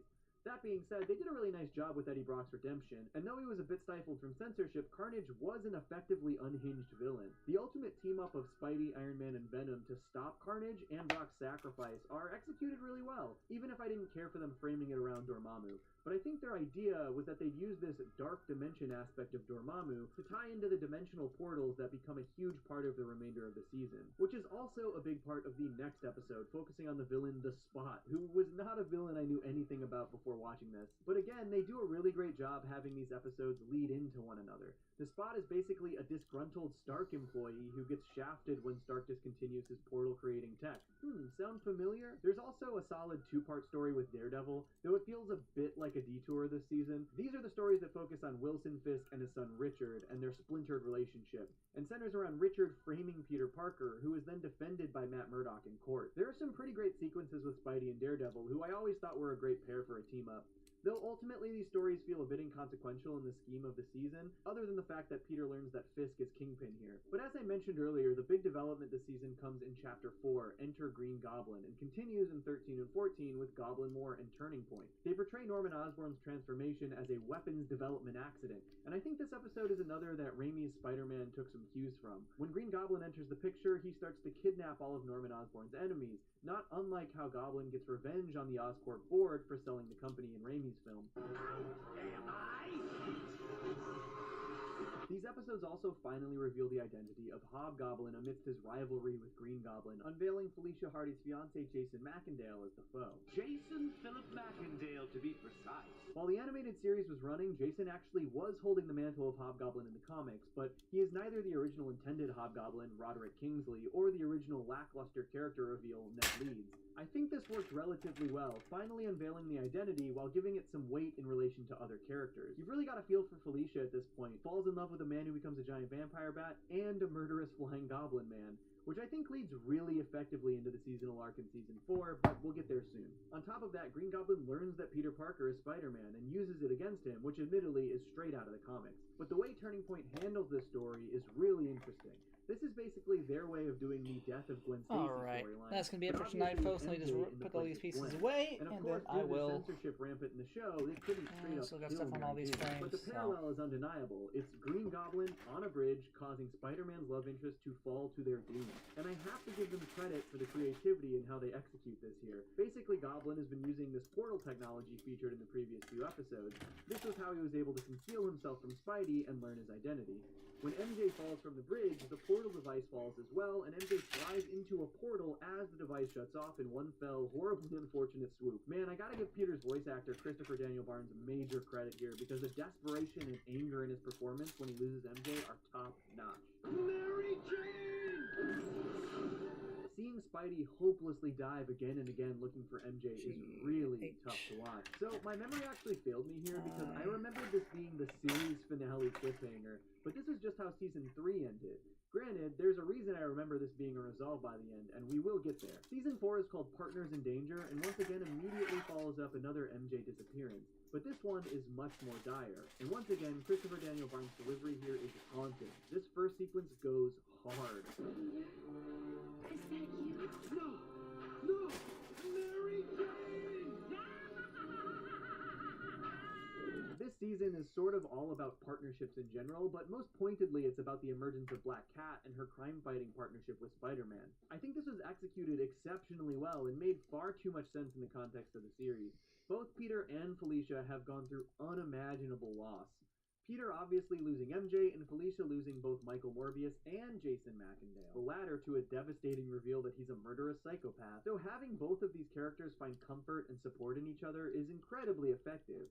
But with the added layer that while Peter and Felicia know each other in real life, neither of them know each other's secret identities. Spider-Man and Black Cat have a partnership, not Peter and Felicia. You must think I'm a fool. I think you are incredible. And their flirtatious dynamic plays great on screen. Though they're both reeling from their losses, their chemistry is just undeniable. And honestly, they're wildly horny for each other. Why don't I take off my mask and you take off yours? I think what's so effective about this is that as an audience member, I am truly invested as them as a potential couple. They feel like a perfect fit for one another. Their chemistry is electric. But with the trauma from losing Mary Jane, Peter is not willing to pursue her further, even if he wants to, with great power and all. Though, let's talk a little bit about Black Cat in this show, because though the way they utilize her relationship with Spider-Man is incredibly effective, they do some wonky stuff with her origin and powers. Though she does have heightened abilities in the comic books, she's mostly portrayed as an acrobatic cat burglar. Felicia was trained in acrobatics and martial arts, and she's granted psychokinesis through science experiments and later through cybernetics. Basically the ability to cause her enemies to have bad luck, which is fitting for a Black Cat. But in the animated series, Black Cat's origin is actually from her father's attempts to recreate the Captain America Super Soldier serum, a strange way to shoehorn in connections to Cap. But even stranger, she can basically engage and disengage her powers at any time, transforming her from the smaller Felicia into the large, muscular, white-haired Black Cat. While I understand they were trying to tie more Spidey stuff, Felicia into the age and disengage shoehorn in connections to Cap. But even stranger, she can basically engage and disengage her powers at any time, transforming her from the smaller Felicia into the large, muscular, white-haired so here's a comparison. While I understand they were trying to tie... Here's a visual comparison between, again, my RX-78, the Grandpa Gundam, and the Unicorn, both master grade, 1/100th scale. So far, you know, still tend to be about the same size. Definitely similar design language in the RX series. Unicorn, of course, is RX-0. I don't know why they jumped from 78 to 178 to whatever, to Victory, or no, Alpha. It says it in here somewhere. 78 to 178 to 93 to 0. But whatever.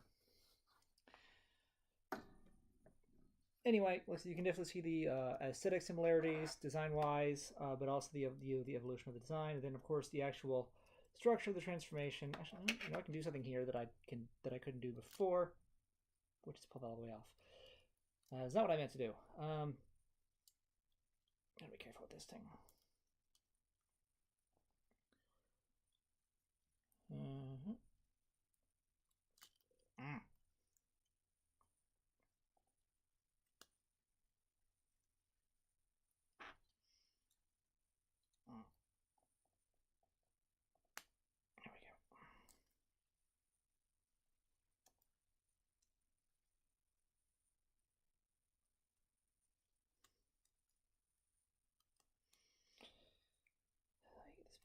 in.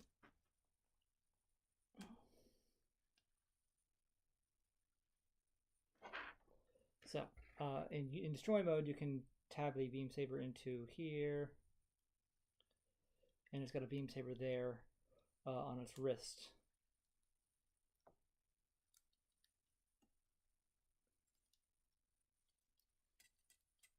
That rotates. Okay, that's good. I was afraid it wouldn't.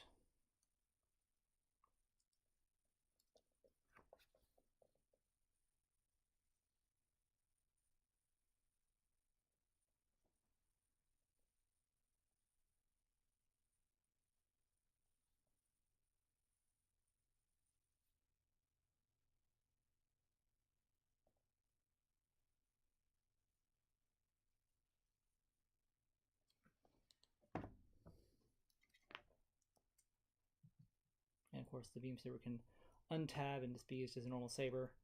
But it's also got 2 more on the back, so why bother? That's just a neat feature that will be utilized when they actually decide how to pose this thing. And again, that's only for destroy mode.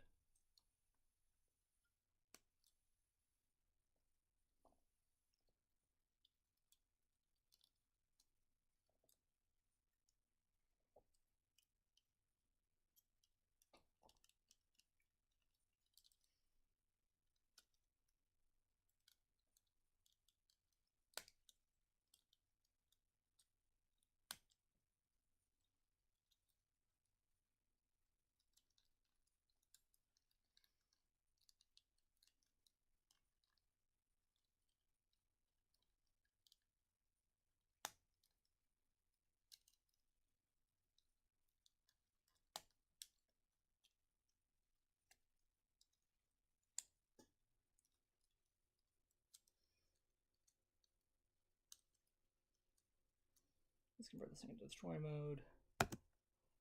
To a larger, muscular, white-haired black cat. While I understand they were trying to tie more Spidey stuff into a larger Marvel animated universe, this felt fully out of left field for me. Such a bizarre way to morph Black Cat's powers and origins. Though in the end, I definitely think the more important thing is the character and her relationship to Spidey, and not the origin of her powers. And they pretty much nailed the former. God, when are they gonna properly bring Black Cat into a Spider-Man movie? It's actually wild that we're 9 films deep and we've never gotten Black Cat. And no, Felicia in Amazing Spider-Man 2 does not count. Sorry, Felicity Jones. The Spider-Man / Black Cat partnership comes to a close in a pretty wild 2-parter focused on vampires of all things. So, as you might expect, we get the return of Blade and Morbius, the latter of which obviously throws a big wrench in Black Cat's motivations. They throw a lot into these episodes. Morbius is returned to his vampire form and actively fighting against his desire to suck plasma. Blade finds out his mother is this vampire queen, and then obviously Felicia learning of Morbius's return is a major deal. But it was actually pretty rad to see Spidey, Black Cat, Blade, and Morbius all teaming up to fight these vampires. There's actually a really nice send-off between Spidey and Black Cat. I need you. I won't let you go. You will, because I'm asking you to. Do this for me, please. I'm kind of ashamed to admit, but after watching through this show, Spectacular Spider-Man, and playing the PS4 Spidey game, I think I'm Team Spidey Black Cat as far as ships go. But this final scene with them hits really hard. Black Cat and Peter were each other's support systems after major losses, and now Morbius has returned to Cat, so you can't blame her for reclaiming that lost love. But you can definitely empathize with Peter, who is once again losing someone that he loves. For now, just remember, I love you. Things get pretty wild from here, and I'm not entirely sure how I feel about the follow-up episode titled The Return of the Green Goblin. We finally get Harry's turn as the Green Goblin, but the way they facilitate it gets pretty silly for my taste. Basically, Norman's version of the Green Goblin, who has been trapped between dimensions since the finale of Season 3, sort of telepathically communicates with Harry, basically manipulating him into becoming the new Green Goblin so that he can eventually see his father again. They just don't really do any work to explain the telepathic communication, which is what feels super silly to me. And as far as I know, there's no comic precedent for this. I just prefer the turn for Harry to stem from his own resentment towards Peter and MJ, like we see in the Raimi trilogy and what we were probably going to see in Spectacular Spider-Man, and not from some telepathic manipulation. But this episode also features the mysterious return of Mary Jane, After she was lost in the portal in the Season 3 finale, they did briefly show her trapped between dimensions, but we didn't really get any hint of how or why she was able to return, which does come into play in a major way later. But for now, this reunion is really gratifying and propels a major focus of the rest of the season forward, while honoring the theme of the season as well, partners in danger. Peter finally decides to reveal his identity to Mary Jane. Mary Jane, there's something I've got to show you. And honestly, even though I just said that I ship Spidey and Black Cat, all of this works really well for me. After seeing Peter's anguish and pain from losing MJ, this is a really heartfelt and meaningful next step. It shows Peter's growth, that he isn't willing to give up his great responsibility, but he's also not willing to be miserable because of it. I lost you once because I didn't act quickly enough. I'm not gonna make that mistake again. Mary Jane, will you marry me? Okay, this is actually hilarious though, because MJ's response to his proposal is to jump off of a skyscraper to test that Peter would always be there for her. Really risking it all for love, MJ. The proposal leads directly into Season 5, which is structured very differently compared to the last few seasons. Rather than one big arc, it consists of a one-off episode and then 4 smaller arcs. That one-off is Peter and MJ's wedding, then a 5-part arc called 6 Forgotten Warriors, a 2-parter called Return of Hydro Man, a 3-part adaptation of Secret Wars, and then the series wraps up with a 2-parter called Spider Wars. It's honestly a bit of a mishmash season, if I'm being honest. And while there are some aspects of the season I really love, a lot of stuff just didn't quite land for me. The wedding episode is one I really did enjoy. A nice major event for the series condensed into a single episode. You love to see it. And the conflict all stems from some of the drama set up in the previous season. Harry Osborn interrupts the wedding as Green Goblin and tries to force the priest to marry him and MJ.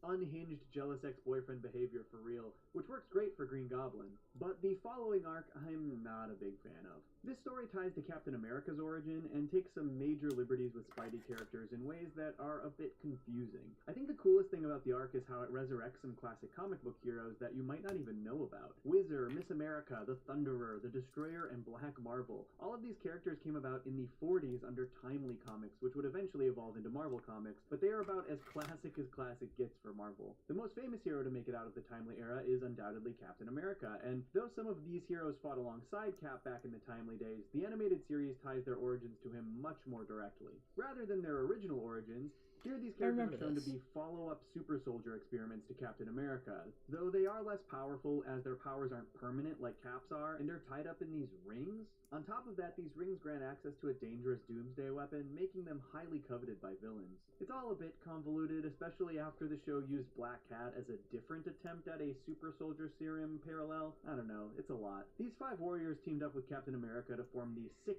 American Warriors, and though I do think it's cool that they wanted to put a spotlight on these old-timers, I have to admit I was not particularly invested in this arc. It ropes Red Skull into the mix to face off against the 6 American Warriors, now with Spidey in Cap's place. But truly the most bizarre aspect is how they tie Red Skull to existing Spidey villains. In this version, they reveal that the Chameleon is actually Red Skull's stepson, and he and his stepbrother Reinhold Kragov work together to free Red Skull, which, let's be honest, it's pretty bad, but it isn't the worst thing step-siblings could do. Step-bro, I'm stuck under the table. Can you help? Yes, of course I will. Gee, thanks for helping me out from under that table. But the most bizarre choice here was opting to then make Red Skull's son turn into Electro via this doomsday weapon. Basically, the weapon itself was Electro, a living god of electricity, which is just so far removed from Electro in the comics. They got the costume right, but Red Skull's son, the living god of electricity? Hate me all you want, but I would take Blue Electro over this any day of the week. Alright, now we gotta cover the Hydro Man stuff, and this gets wild. Remember when I said I remembered MJ's disappearance being a series finale cliffhanger? Well, this is why. These 2 episodes show the return of Hydro Man, who formerly dated MJ and was shown to have died in Season 2. As it turns out, he was cloned by a scientist named Miles Warren, but this is where it gets nuts. They reveal that not only is he a clone, so is Mary Jane, which is why we never see how she returned from the portal incident. And because she was cloned using a part of Hydro Man, both clones turn out to be unstable, so Peter literally loses MJ again. It just kind of feels like they're beating a dead horse at this point, losing MJ for the 3rd time. But I cannot deny that these final moments are super powerful. If any part of me is anything like the real Mary Jane Watson, she loves Peter Parker more than anything in the world. It is wild how much they torture Peter throughout this show. He tends to be put through the ringer in just about every iteration to some degree, but for him to lose MJ 3 separate times over the series is brutal.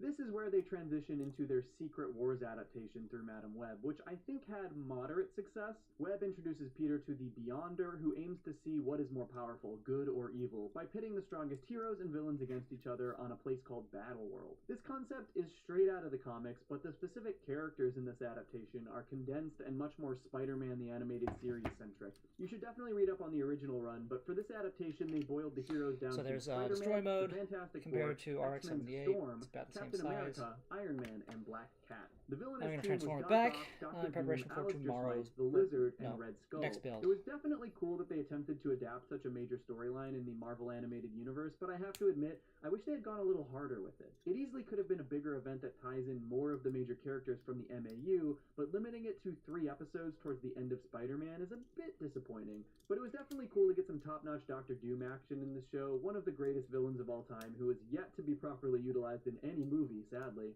It was interesting to see them reconcile some of the stuff they had set up previously as well, like Black Cat talking to Cap about the Super Soldier Serum. But I think what kind of rubbed me the wrong way about this adaptation is they revealed it all to simply be a test for Spider-Man's leadership, to see if he was the right person to lead the way in the final 2-part story, Spider Wars. And while I actually like what they did with Spider Wars, it felt weird to me to adapt such a monumental comic book story like Secret Wars and simply make it a precursor to your Spider-Man version. Though Spider-Man is far and away my favorite superhero, so I can't complain too much. The Spider Wars arc is super interesting on its own. Basically, they reveal that in an alternate dimension, Carnage has infected a Spider-Man / Peter Parker and is terrorizing New York City, and it will take a team of Spider people to take him down. And there is no question that this Spidey Carnage design, super rad. This really was Spider-Verse before Spider-Verse, which kind of rules. There's a mutated Peter with those extra arms we saw earlier in the show, a Spidey that uses Doc Ock's arms, a tech billionaire Peter Parker who uses this rad spider armor, which, side note, is a really awesome costume in the Spider-Man PS4 game, and they even throw Ben Reilly into the mix. Man, the Scarlet Spider costume is another one that I love,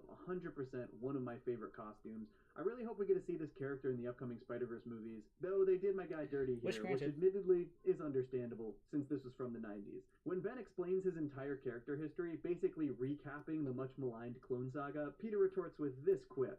This is starting to sound like a bad comic book plot. Oof, brutal. But I really like seeing all of these Spidey... Like a bad comic book plot. Oof, brutal.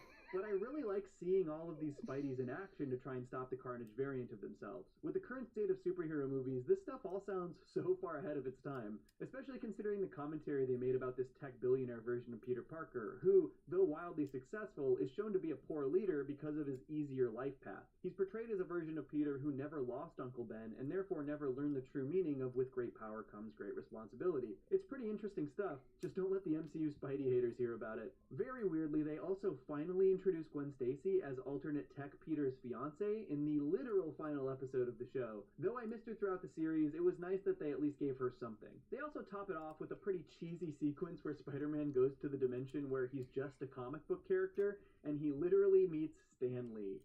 It's been great meeting you. Take care of yourself.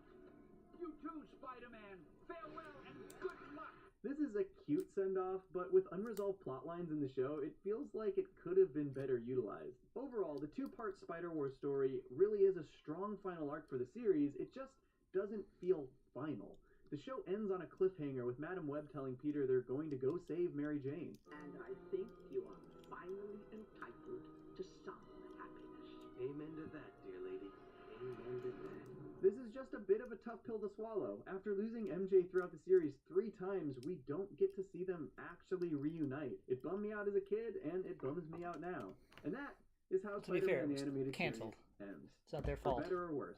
The show wasn't always perfect. They take a lot of creative liberties with the comic books, and not always in the most effective ways. And sometimes it felt like the show was kind of reiterating the same things over and over again. Having MJ disappear 3 separate times, they even showcased the Spider-Man origin on like 3 different occasions in 3 different ways, which was a bit confusing. Did they just want an excuse to make sure kids know the origin? Probably. Who knows? The truth is, though they fly a bit off the rails in some aspects, this is an incredibly strong adaptation of Spider-Man, mostly thanks to its understanding of the character. characters. For so many people, these versions of the characters defined them for years, and fortunately they did a great job developing them. Their designs are iconic alongside the legendary logo. This version of Spidey was not only all over TV, but there was tons of amazing merchandise, including multiple video games on NES, Super Nintendo, Genesis, N64, and PS1, and I think that the characters who were a major focus in this show fully went on to influence how the Raimi trilogy was approached. The show notably featured Mary Jane as the primary love interest and had close to no appearances of Gwen Stacy, which I think was likely one of the reasons they opted for MJ instead of Gwen in the films. I didn't even know who Gwen Stacy was when I was a kid, and I think they realized that a lot of other kids didn't either. And just like this show, the first Raimi film recreates the Gwen Stacy bridge sequence with Mary Jane in her place. This series truly introduced an entire generation to Spider-Man. It's without question one of the reasons I grew to love the character so much, and definitely a huge reason he's popular to this very day. Because this show is very much a product of its time, I can't say it's my favorite iteration of Spider-Man, but it's definitely very high on my list. This is undoubtedly an incredible portrayal of Peter Parker, a character whose struggles stem from his attempts to balance happiness and righteousness, a character who is put through the ringer time and time again only to come out stronger. It's just a shame we didn't get to see him be happy in the end, simply teasing that he could be happy. But maybe that's a lesson in itself. And before you mention it, yes, there is a follow-up series called Spider-Man Unlimited, but its base level is like 10 times more bonkers than even the craziest stuff in the animated series. But I definitely plan on covering it eventually because it does some pretty interesting stuff, all things considered. Also, it's only 13 episodes. Before that, though, I'll be covering the Spectacular Spider-Man, so watch out for that next month probably. And also make sure to check out those other Spidey vids I did because I'm super proud of those. Alright, that's it. Peace. I've actually watched that amazing Spider-Man Unlimited video some time ago, so that's, I don't know, that's out there. Anyway, that's it for tonight, folks. Thank you all very much for coming out. Have a great night. I'll be back on Monday night for Model Kit Monday. May take 1 or 2 more streams, I don't know, because I've still to build the legs. And there's also the backpack and the weapons. So that could potentially take 2 more streams. I don't know. We'll see. We'll see how I feel on Monday. How much I feel like getting done. Until then, thank you all very much for coming out. If you do watch my other streams, tomorrow is movie night. I'll be playing more Kamen Rider Blade. We are going to finish that series eventually. If you're watching me on Twitch, all my replays are available on YouTube. YouTube.com/King. Is it King_Kuga? I don't know. I'll grab the link for you. What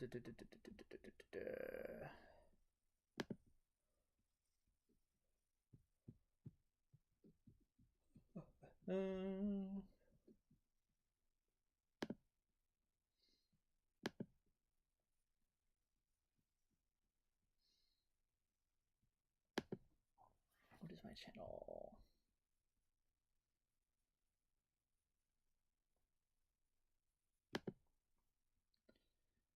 Yeah, just King Kuga on YouTube. At King Kuga, or no, sorry, at King_Kuga. YouTube.com/@King_Kuga, Kuuga, will get you to my channel. And yeah. Other than that, thank you all. I've said thank you again, but thank you anyway. Have a great night. I do stream. The intention is to stream every Saturday. Snap together Saturdays, but sometimes it becomes Friday due to other obligations. Summer's a busy time of year. Sometimes it becomes Mondays. That's just how it is. But I will do it when I do it. If you follow me on my non-existent platforms, you will know. If you're in my circle, I'll tell you when I'm streaming. And if you're not in my circles, you'll just have to watch them.